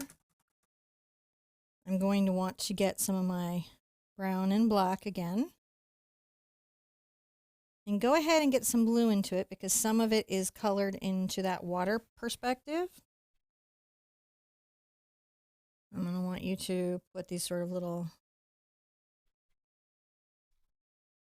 fin patterns that we've got going on. Let me give an art high five to Laura, who put up a awesome little sticker of a big thumbs up bird. And I appreciate that. Thank you, Laura. Some more of the turtle in there.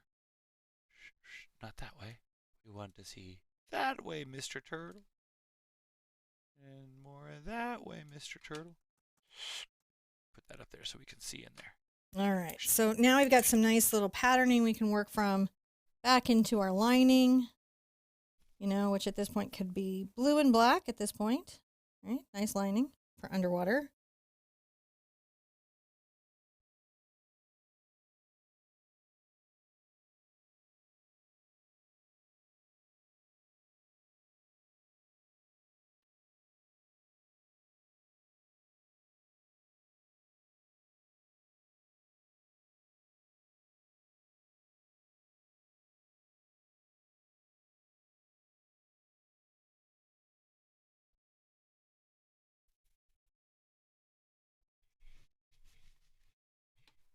A little bit there, pulling that back there, capturing that.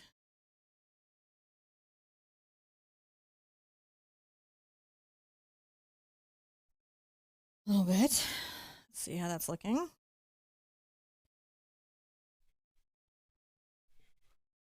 I'm grabbing some just black to make sure that this is quite deep.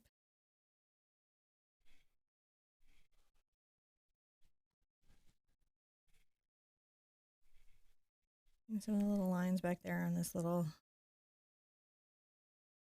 fin.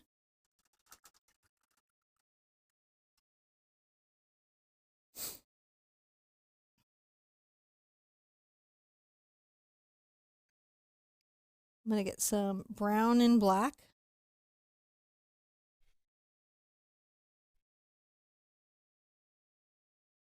I'm going to make sure that there are lots and lots and lots of little spots here. See my little spots? I do. Making those little skin spots. And they kind of blend off from the front flipper and they come under here. You have a bit of a pattern right there along the ridge.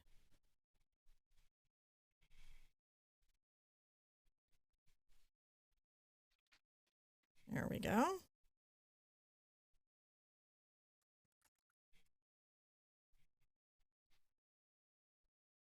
Now we're going to do an interesting thing.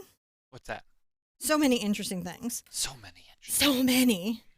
We're going to put in some of the white lining for the shell. So I'm going to get my Naples yellow into that white. And I think I'm going to use my number 4. We'll see if that's a sharp enough point.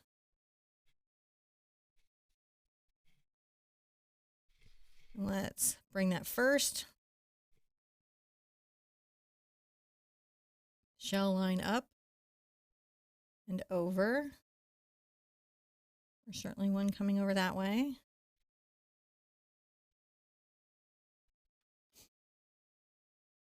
Your reference will guide you through.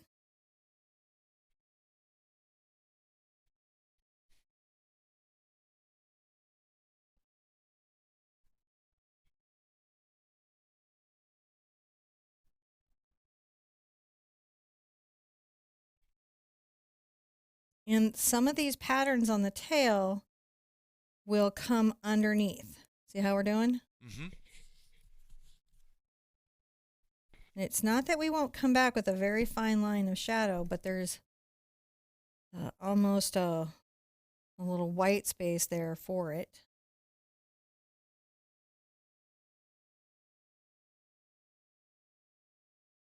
We'll come back and put in some of the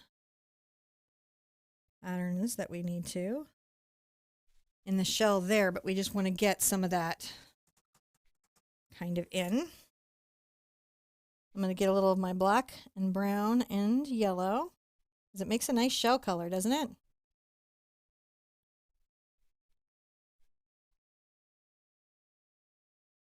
And let's bring this forward, because this was shading.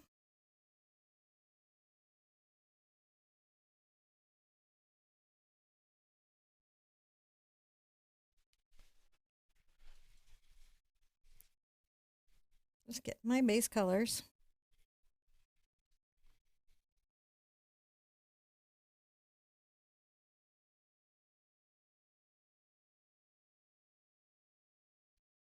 Play with it. Here I go around the palette.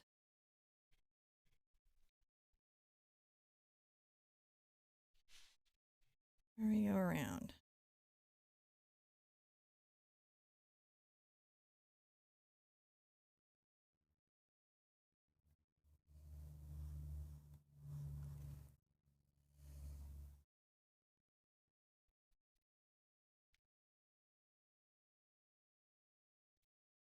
And I'll get a little of my black and brown here.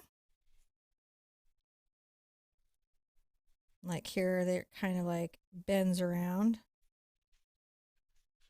Little patterns here, right?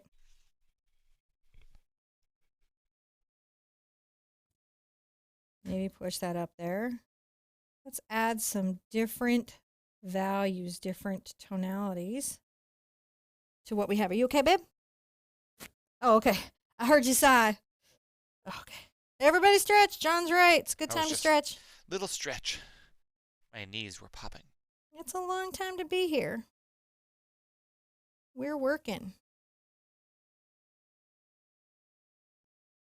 I'm going to go ahead and get into my under the shell. I'm going to use my brown and my blue. White where I need to value it. I'm going to come right here.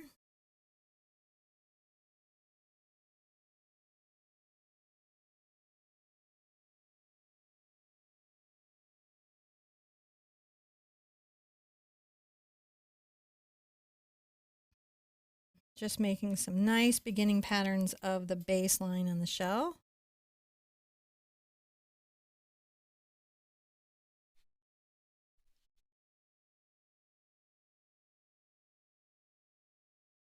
Lots of white.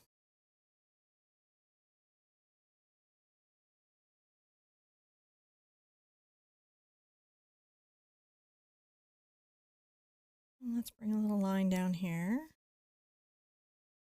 Remember, some of these white lines we come back actually with a shadow later. So they're not final.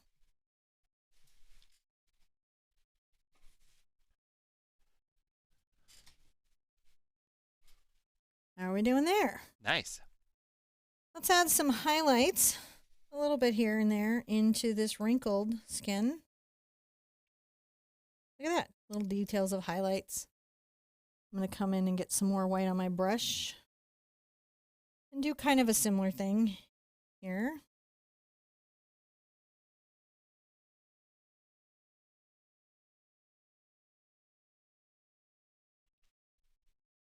going to age up and roughen up his little turtle skin, right? Because he's such a turtle. Turtle. He's turtles. Who's turtle? He's turtle.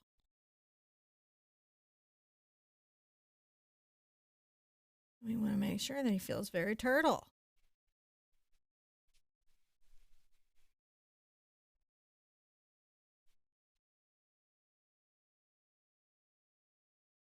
Put more yellow in that.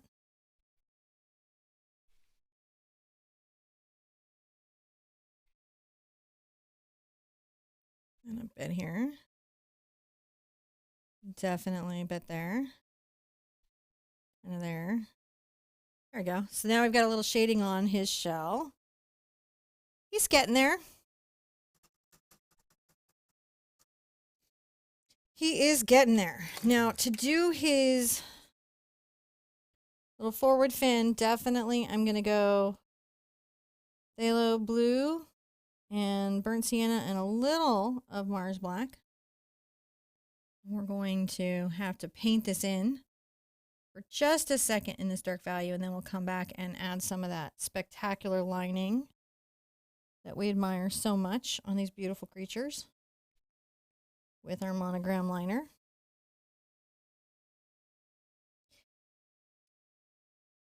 We're not doing bad, are we?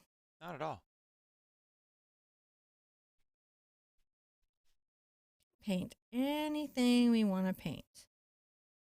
You can paint, even when you're learning how to paint, you can paint some pretty complicated multi-technique stuff. Just break it down. Just break it down. Ooh, nice fin.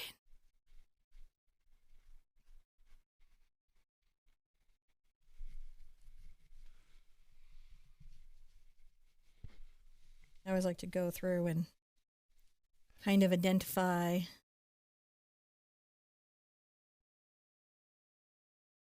maybe that's too much.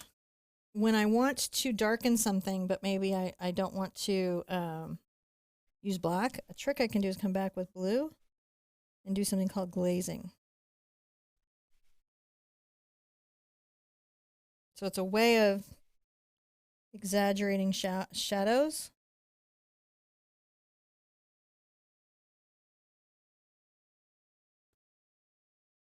I'm going to wipe off my brush and I'm going to soften it.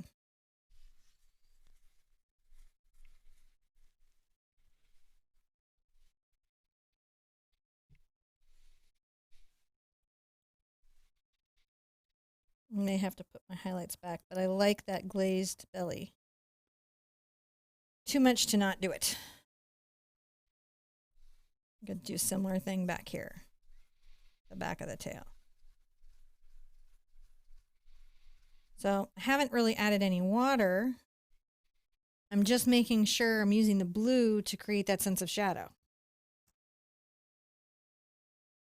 Now, while all this is having to dry so I can do the next stuff to pop it, and it does look, are you guys like loving how it looks like the picture? Yeah.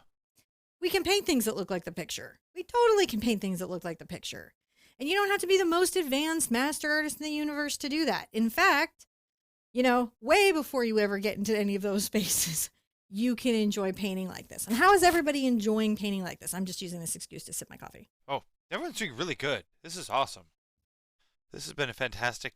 We don't have that much left. We have a little bit left. I'm almost sorry because I can see we're wrapping up. And I'm like, I don't want to wrap up yet. I'm going to take a little, We'll be able to come back at the same turtle time, the same turtle channel to be able to do this. You know, because there are 3 other turtles that are unspoken for. 3 other turtles? Because they travel in groups of 4. Oh, you're like into all the Teenage Mutant. I'm taking my red and my yellow, right? My red and my yellow. But there's been sloth calls, so Has there been sloth calls? we might heed the call of the sloth. I'm just making sure I'm paying attention to this like little distant under the turtle kind of coral. His fin covers it, but I'll paint it into it a little bit. You see how this is? I do see. So it's there. We are using color. We're just doing it in such a way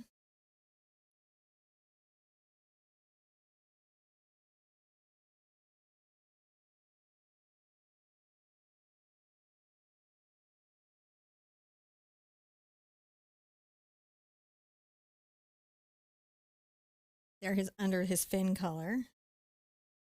Perhaps a little bit here to just help it be defined. Oh, it's looking so good. I'm going to take a little bit of this wonderful color that we love, get it into the quinacridone that we're enjoying so much. And I'll tap off, I'll make sure there isn't too much, and we'll get back into what was that highlight that was happening here, right?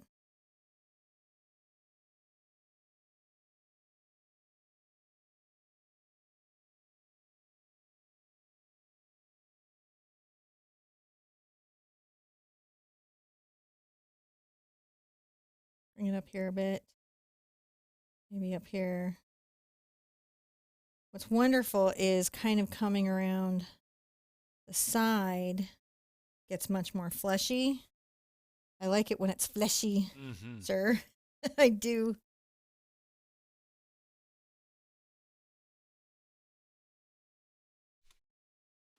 Is that a little bit of that highlight right there? That's a little of that highlight right there. Little touches of color make a huge difference, don't they? Yeah.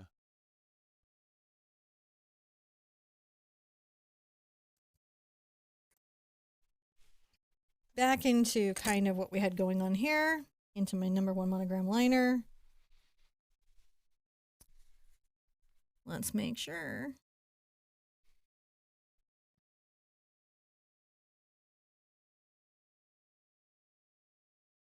Now, do you feel like you have more control with your number 4 brush than with the liner brush for thin lines? No, they're about 1 to 1. The monogram liner does a finer line than the number 4 can do, but the number 4 does probably a finer line as long as you keep it in point than most detail brushes on the market. But the monogram liner is like, this is like, I need but one hair. No. I need crevice lines. I need that, kind of. I'm going to get some blue going on top of this little fin here. So you were saying no? Flipper. If you're working on your space and you're finding the paint is drying on you, Yes. what are some suggestions for that? So there's a bunch. Of course, there is the wet palette suggestion, right? I mean, on the surface. Sorry. Working large sections on the surface. Finding that when you come back, it's drying. Two products, Golden's Retarder. This one you have to be super careful about in its formulation. Follow the instructions exactly, because you can literally make it where the paint will never dry, and that's not great. So it's got like a 30% to paint ratio. If you're very new, I recommend Gloss Glazing Liquid, also by Golden Artist Colors. It is a slow drying extender for acrylic colors. What do they mean by that? I don't know. What do those wonderful words mean? Slow drying, very key word. Slows the drying time down, increases blendability. But the other key word is that lets you know this is the magic sauce is the word extender. Very rarely do you see something that slows drying time and extends. Because extend means I can glaze. Extend means I can put as little pigment in my paint as I want and glaze over something, and it will still dry even though this slows down the drying time. Whereas if I were to do that in this, it wouldn't dry. This is about like having big areas of undersea stuff that I'm wanting to blend together, and I want to have a minute to blend them. I can always, of course, increase the moisture in my air using a humidifier near my canvas or my palette. That can be helpful. During times of the year when you have heaters on or air conditioning on where you're changing the humidity in your air, Yeah. can really impact how your drying time goes. And sometimes I have found, especially in big things where I need a soft blend, I have to do almost like 3 layers where I'm trying to blend softly if it's drying on me real fast, just to get the workability and the look that I'm going for. Does that make sense? It does. Good. Because I like to share it. And speaking of, I'm going to take that nice blue and kind of glaze in here. Wonderful, is it not?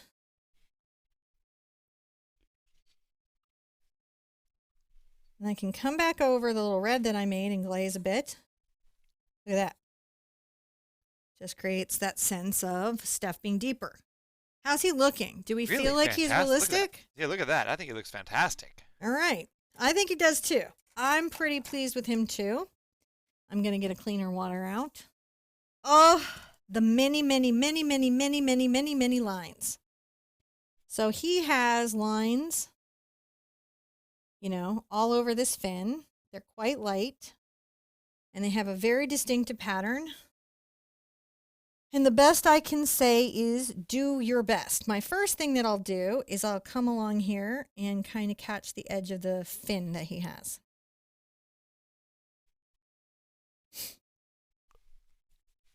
I'm sorry I'm making a lot of assumptions about this turtle's gender. I don't really know him that well. It's just I think that's what he told me, so I went with it. Probably, I think that the flipper versus fin probably is more, because I think he's or she has a flipper. Okay. You know. Does that let you know something? Well, that I think fins don't have muscles and can't flap. Oh, okay. So for you, it's a her, and for me, it's a him. I don't know. I mean, other than the little appendage is called a flipper. Now, we could sit there and try to do lines in multi-tonalities, right? Because some of these are more in shadow, but we're going to use glazing instead when we're all done. Right now, I'm just trying to get a very light line for this. Barbara says, this just screams big canvas. She loves it. And she's a big high five for the support out there from our patrons. Thank you so much, Barbara. I really appreciate that. We really do appreciate all the support and help from you guys to share and like and comment and come and hang out with us. It's pretty awesome to, like I say, come together with 700-800 of your closest friends from around the world and paint and yak about paint related things. That's my favorite. Yeah. So I'm just trying to pay attention to the way the little scales are on here. And what I'm going to do is I'm going to put in all the veining, and then I'm going to come back and glaze the forward part of his fin, which is more in shadow, rather than trying to paint a bunch of different values of line. Not that I couldn't, I just would be super frustrated and way done with the world by the time I finished him. And I want to leave this feeling great. So he's got nice, bigger kind of plates here at the front of the fin, and I'm kind of trying to work those as I can, right? Paying attention to what their shapes are. I'm sure there'll be some differences between what I hand paint in him. But I want to get the overall sense of what is going on here. So I'm just going to take it at a time.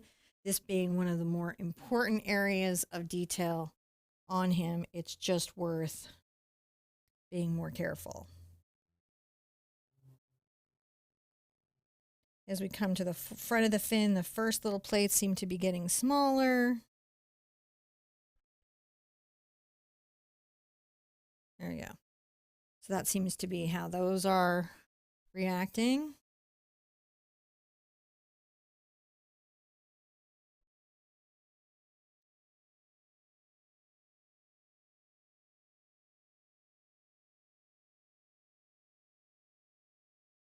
Very nice. Just making little lines. Little turtle lines. This is probably the part of the painting process that if you can relax into it, does the most to lower your blood pressure. Is the little lines. Not for me, I'm painting live, so much more pressure. But when you're at home and you can spend the time that you need to, right? Huh. It's a good idea to take advantage and enjoy.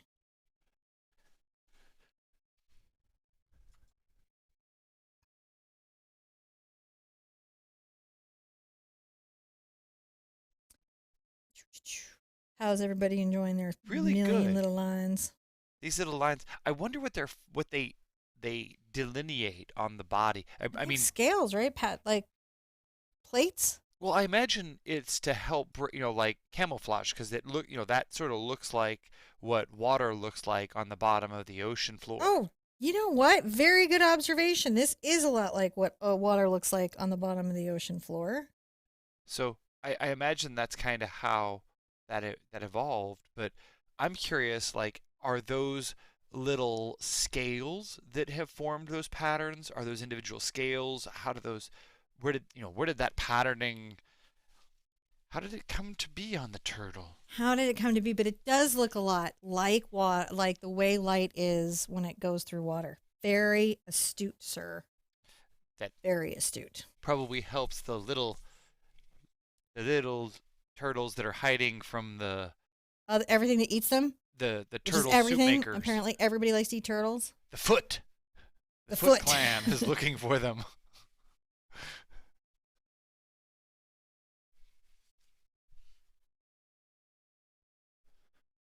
I'm going to zoom in on that flipper. Where is that? There it is.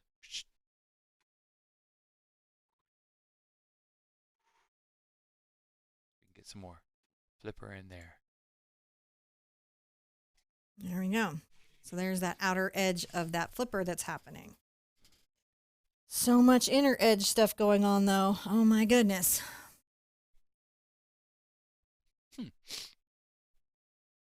I was curious. Do gnomes in Southern California surf? Oh yeah, absolutely. Wasn't sure. I don't think I've ever run across They any. specialize in seagrass and underwater vegetation, and they absolutely do surf.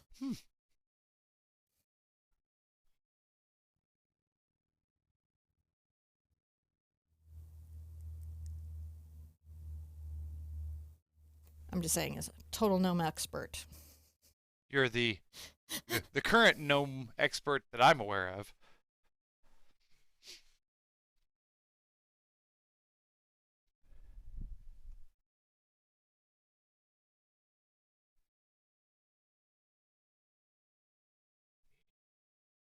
So there we are, making our way through Mr. Turtlefin. Yes. Notice how I'm boxing myself in so I can get smaller little squares as I'm going. Oh yeah. Because here at the center of the fin, things are smaller. Another big art high five for Claire, who says, "Thank you for being you." Thank you, Claire. To everyone who's doing this, we're out of bubble stuff because there's a bubble stuff shortage. There's a bubble shortage. There's Who a would have bubble known? shortage. I'm, Figure it. Isn't that crazy that there's a bubble shortage? my inner prepper says that I've got to go out and stock up on a case of bubble stuff so that this can never happen again. Well, she'll bubble up. Bubble up. Yes, if there's bubble stuff shortages, you can blame us. We'll buy up all the bubbles. All right. So I've got his little fin going there, and I feel pretty good about that. I'm going to come back and exaggerate some of the stuff at his eye with just a little bit of white right here, kind of at the back edge.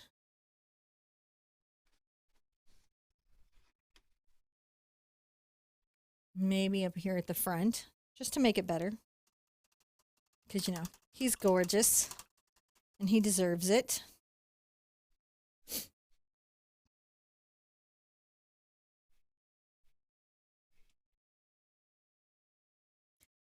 And, we can come in and exaggerate some of the wrinkles that are going on. Make sure that his skin feels very turtly. Coming even through here.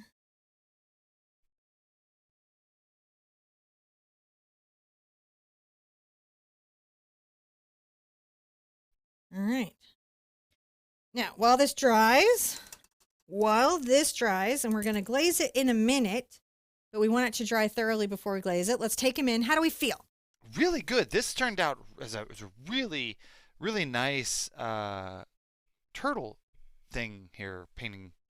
That's the word I'm looking for. Painting. And now, if you guys are in our Art Sherpa official group on Facebook tonight, we have an event where I'm going to come in, and if you got the original acrylic April kit, I'm going to show you guys how to paint on paper. oh, If you're not loving painting, it's like if you only have paper and you want to know how to paint on paper and you're having some of those paper problems, I'm going to show you guys how to paint on watercolor paper and some tips and tricks and things to make that a better, more easy experience. And I will alleviate some of your concern. Lots of folks have commented here in chat. They've received their kits. They love them. Some of you guys may recognize you get your kits before you get the email with your tracking number. Technology is slow, but it's working. I think what it is that we just have, you have to do social distancing at work. And humans, there's fewer humans putting the robot data in. And we're not willing to like risk people's lives. So, yeah, data entry is slower than shipping is how it worked out. You might end up getting it before you get the tracking number. But that's cool. That's cool. we're gnomes on the spot where it counts. Now I'm going to show you what I mean about the glazing liquid here. And put some out if I can, get some out of this. It's been a minute since I opened it, so I might have to really open it to get some out. Shaky. No, it's just that I've let it clog up. Oh, the thing that I can do, I'll just clean it later. You close it, and then it self-cleans, and then you open it. Yeah, I've got to do that a couple times. But for the purposes of you guys not watching me reopen my cap here a bunch of times. You just made Yeah, it just, you put out too much if you pour it out is the reason I don't like to do it. But for this, I don't mind. So I've got this glazing liquid here, right? And what that's going to do is let me glaze even more with my phthalo blue. And I can come over the front of the fin and kind of knock back some of the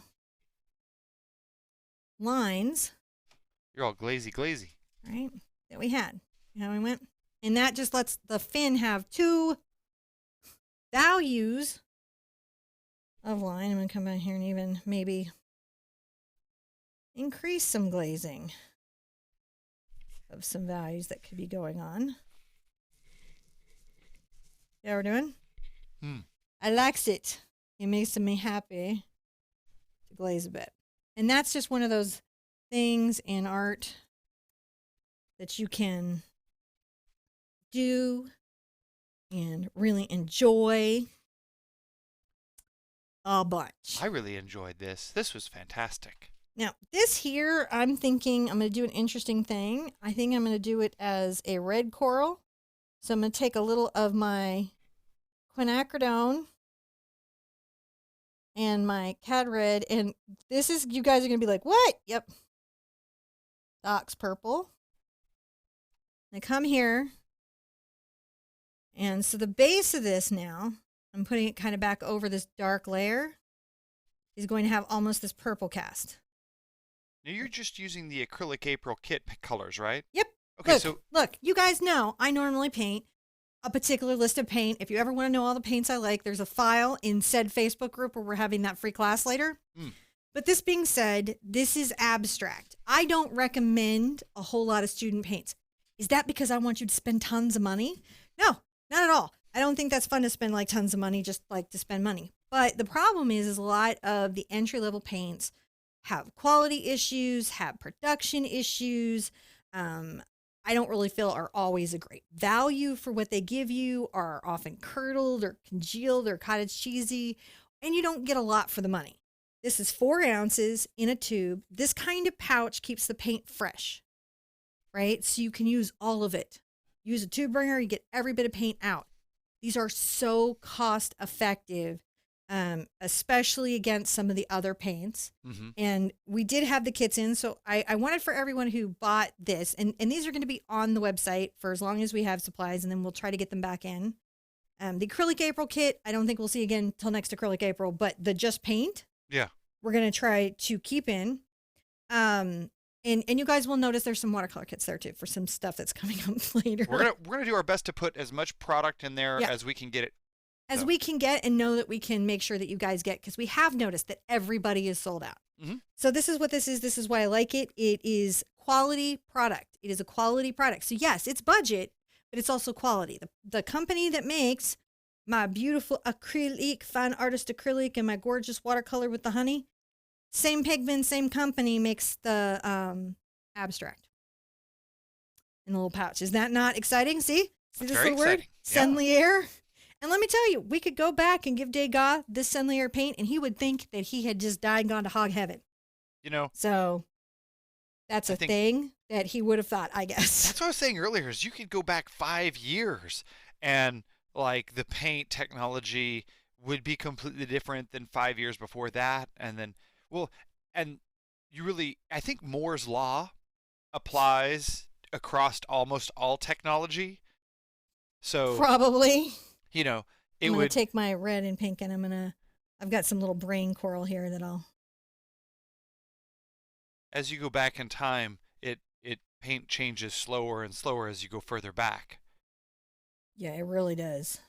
Because there was there's 600 years where they didn't change paint, Well, and it used to be like you couldn't always get a pigment. Like pigment was traded for, it came from all over the world. Formulations were secret. Getting a little more purple in here for the shadow. So this was a big deal, and right? you'd be like, why is a formulation of paint secret? And that was because to get a pigment to suspend in something that will dry on a surface, that's pretty tricky stuff. It's not just as easy as you would think. It is not just as easy as you would think. Because those pigments don't want to stay in a liquid form.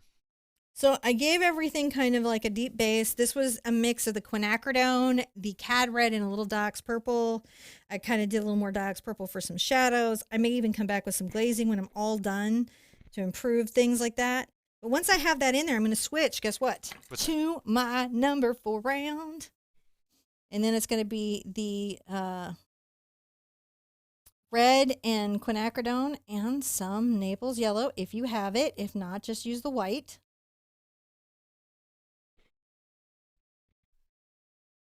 But we're going to make some beautiful, this is going to be our showpiece of coral. Mm.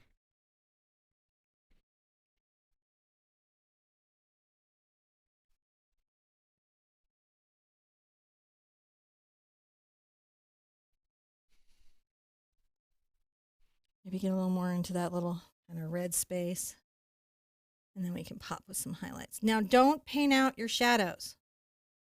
The thing about painting out your shadows is the shadows give as much form to what you're showing people as the object itself. Like those lines, the contour lines, the highlights. So shadows are important. If you lose them, you got to put them back.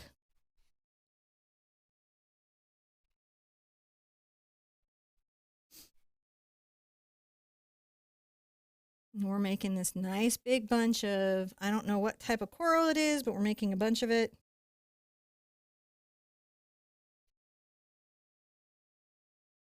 And we'll just paint these little wonderful shapes that it grows, these organic little rough shapes. And that's why it's nice to use this brush in this kind of little rough wiggly motion, because it starts to say, oh, hey, are there little shapes here? But it's not until we pop like the highlight that we really see the coral. And can you see we're just making it a little bit brighter, not cartoon brighter, but a little brighter.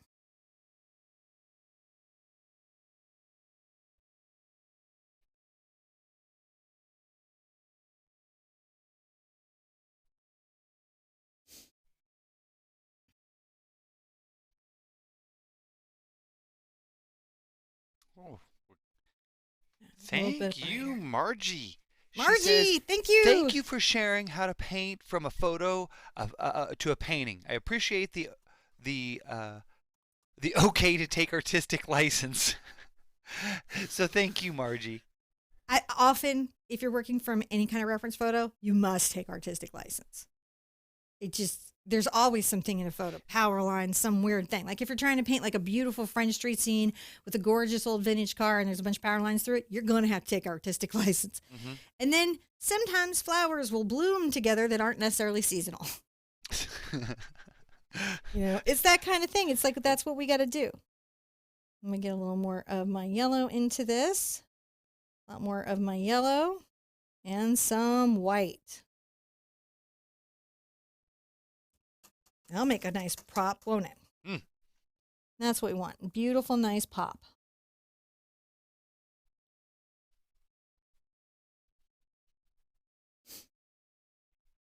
It's like underwater flowers. It is underwater flowers. We should take better care of our coral because it is underwater We really flowers. should. That's, I don't.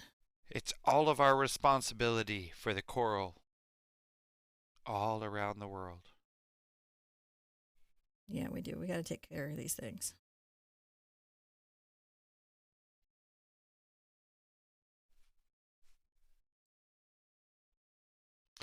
Believe it or not, doing paintings about underwater life is a really good way of having a conversation piece to be able to talk about that and bring awareness. So, just by doing paintings and bringing awareness of those types of things, like we have to be aware of our aquatic friends and their lives and their habitats, it's a good thing.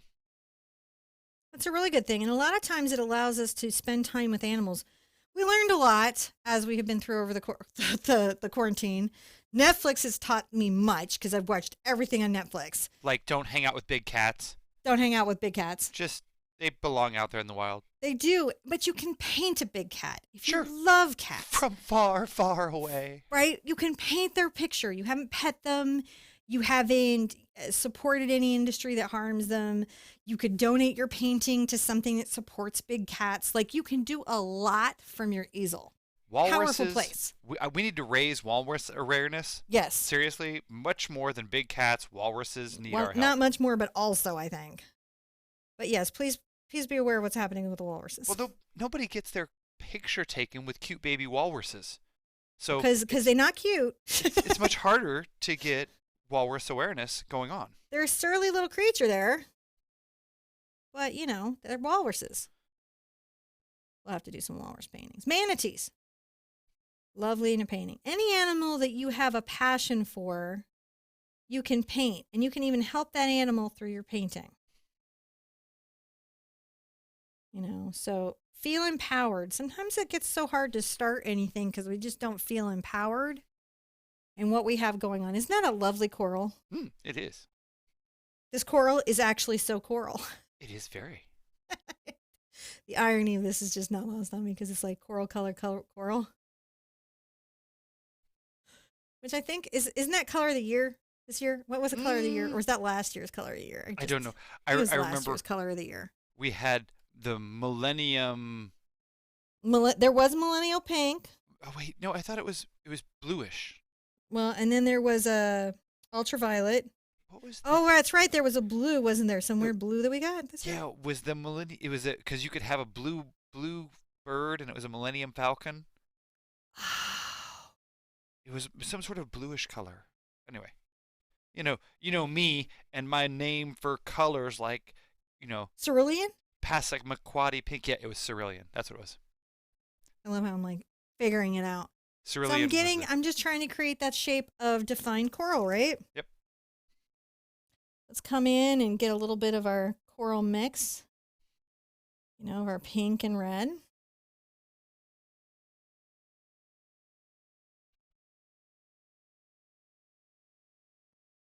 And we have our beautiful little depth.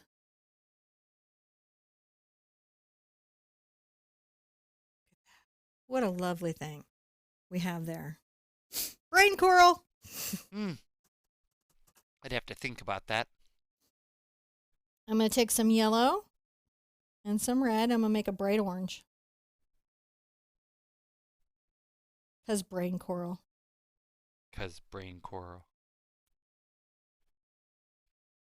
Something you have to ponder on. I think brain coral requires pondering.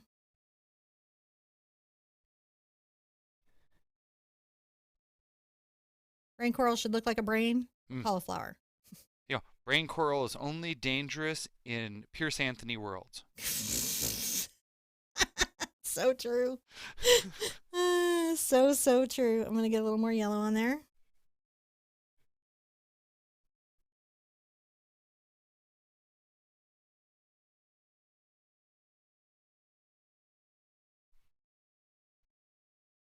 So I think they were saying this year's color of the year is classic blue, but back in I think it was cerulean was last year or the year before. No, way ago. Way ago. We've been through the tube colors and. Yeah, maybe it was a lot longer ago than Okay, I thought. Pantone all this power, guys.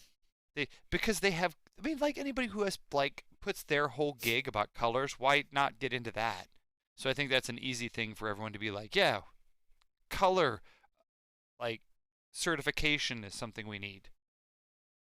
So I'm pro Pantone.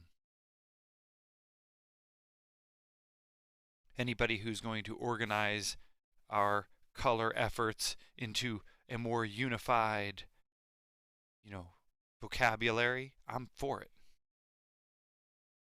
Softening it out. So sometimes you'll look at something and go, that's like too much, and then just soften it out. Is that it? Yeah. Creates a little bit of a look of light at the front of that coral. But you know what? Here's the bummer thing, guys. What's that? I'm afraid we might be done. Oh. Well, you know what's awesome, though? Huh. We can come back again. We can come back again. And should. And we should. And we should come back again with each other. You should check it and make sure you don't need to sign it or do anything like that. I should sign it. You should. The other great use for the monogram liner.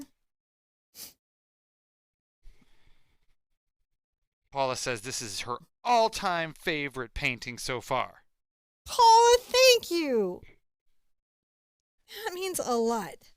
So you can sign up front, but say you have a picture you really, really like, and you don't want to disrupt the front of it, you can sign the side. But I'll sign the front.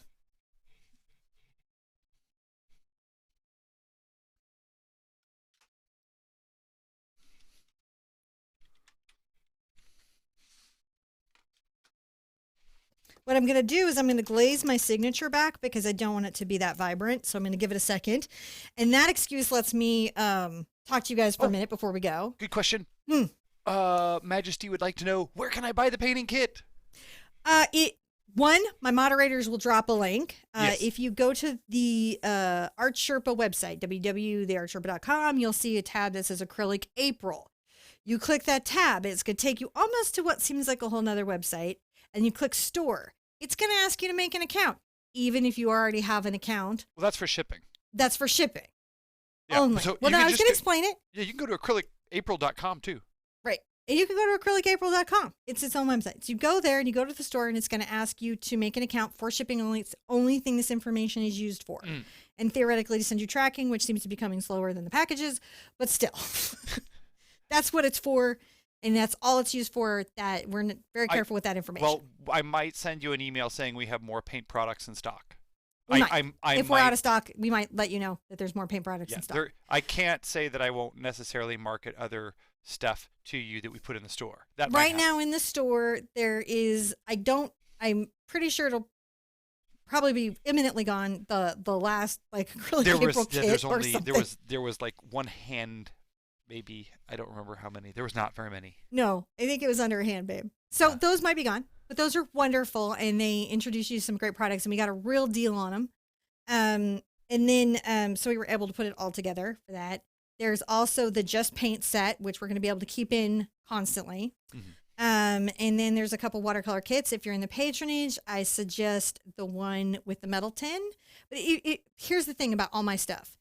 If you're on a budget and you do like the abstract set, or you do the petite palette set in the watercolor, you'll still be able to do any lesson that I do. I am not going to try to put you in a position where you have to upgrade your material because of what you're painting with. I want you to upgrade your material because you want to.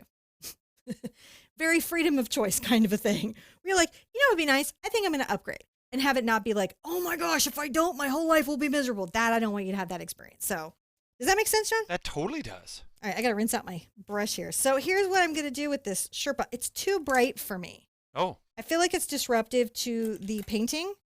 Your signature? My signature. Signatures are wonderful. Your and moniker? I like leaving my moniker. I like leaving my maker's mark. But I don't want to do it in such a way that it just takes over the whole painting and disrupts the composition. I see. You faded. You put some atmospheric perspective on it. So it's there. You can see it. But not so. No! That's pretty awesome. There we go. I turn around front. Oh, sure. Oh, look at that, guys. I'll come over here and see if I can. Oh, we should. One of the things they want us to do is to zoom in on it, like on Sure. the exit. So we'll do that as we exit out. I can let you go over and take a quick look at it. Ooh, Where do I go? What? Stop, babe! Where am I going? You just stand right there, and I'll do the rest. Except for my focus. Nobody needs to see my Why pores. is my focus not? It doesn't. I don't know. Do one of the side cameras, I guess, or something. Hold on. Maybe it's on manual focus. I don't know what's going on. But we'll play with that later. I wasn't planning on that. Okay. You're going to zoom in. Where we'll go, babe. Zoom in from the left camera. Oh, yeah. Okay. I can make and sure that let them look around the painting a little bit. We could do that. And that'll be in focus. Yeah. Listen, guys, it is so good to be back with you. You can definitely hit that subscribe button if you want to be notified when we're live again. We have some lives on the schedule, but, we tend to put other stuff up. If you need to know about all of our lives, sign up for text notifications. That's just 33222. Text the word The Art Sherpa, and we will hand notify you with our gnomes when we're live. If you're in the Art Sherpa official group, there is our first little free class tonight. I think it's 6 p.m. Central, but there's an event. Just check the event. And I'm going to show you how to do on paper, talk about some of the stuff we have going on, and hopefully make some of your painting experiences and questions that I get to see in group answered and more resolved. So you're like, I'm ready to do it. We do those bi-monthly, and those are entirely free. Thank you, everybody who supported us during the stream. I want to thank Mr. Sea Turtle for being just a fabulous model. Be good to yourself. Be good to each other. And I want to see you in an easel really soon. And John's going to zoom in for you on our way out.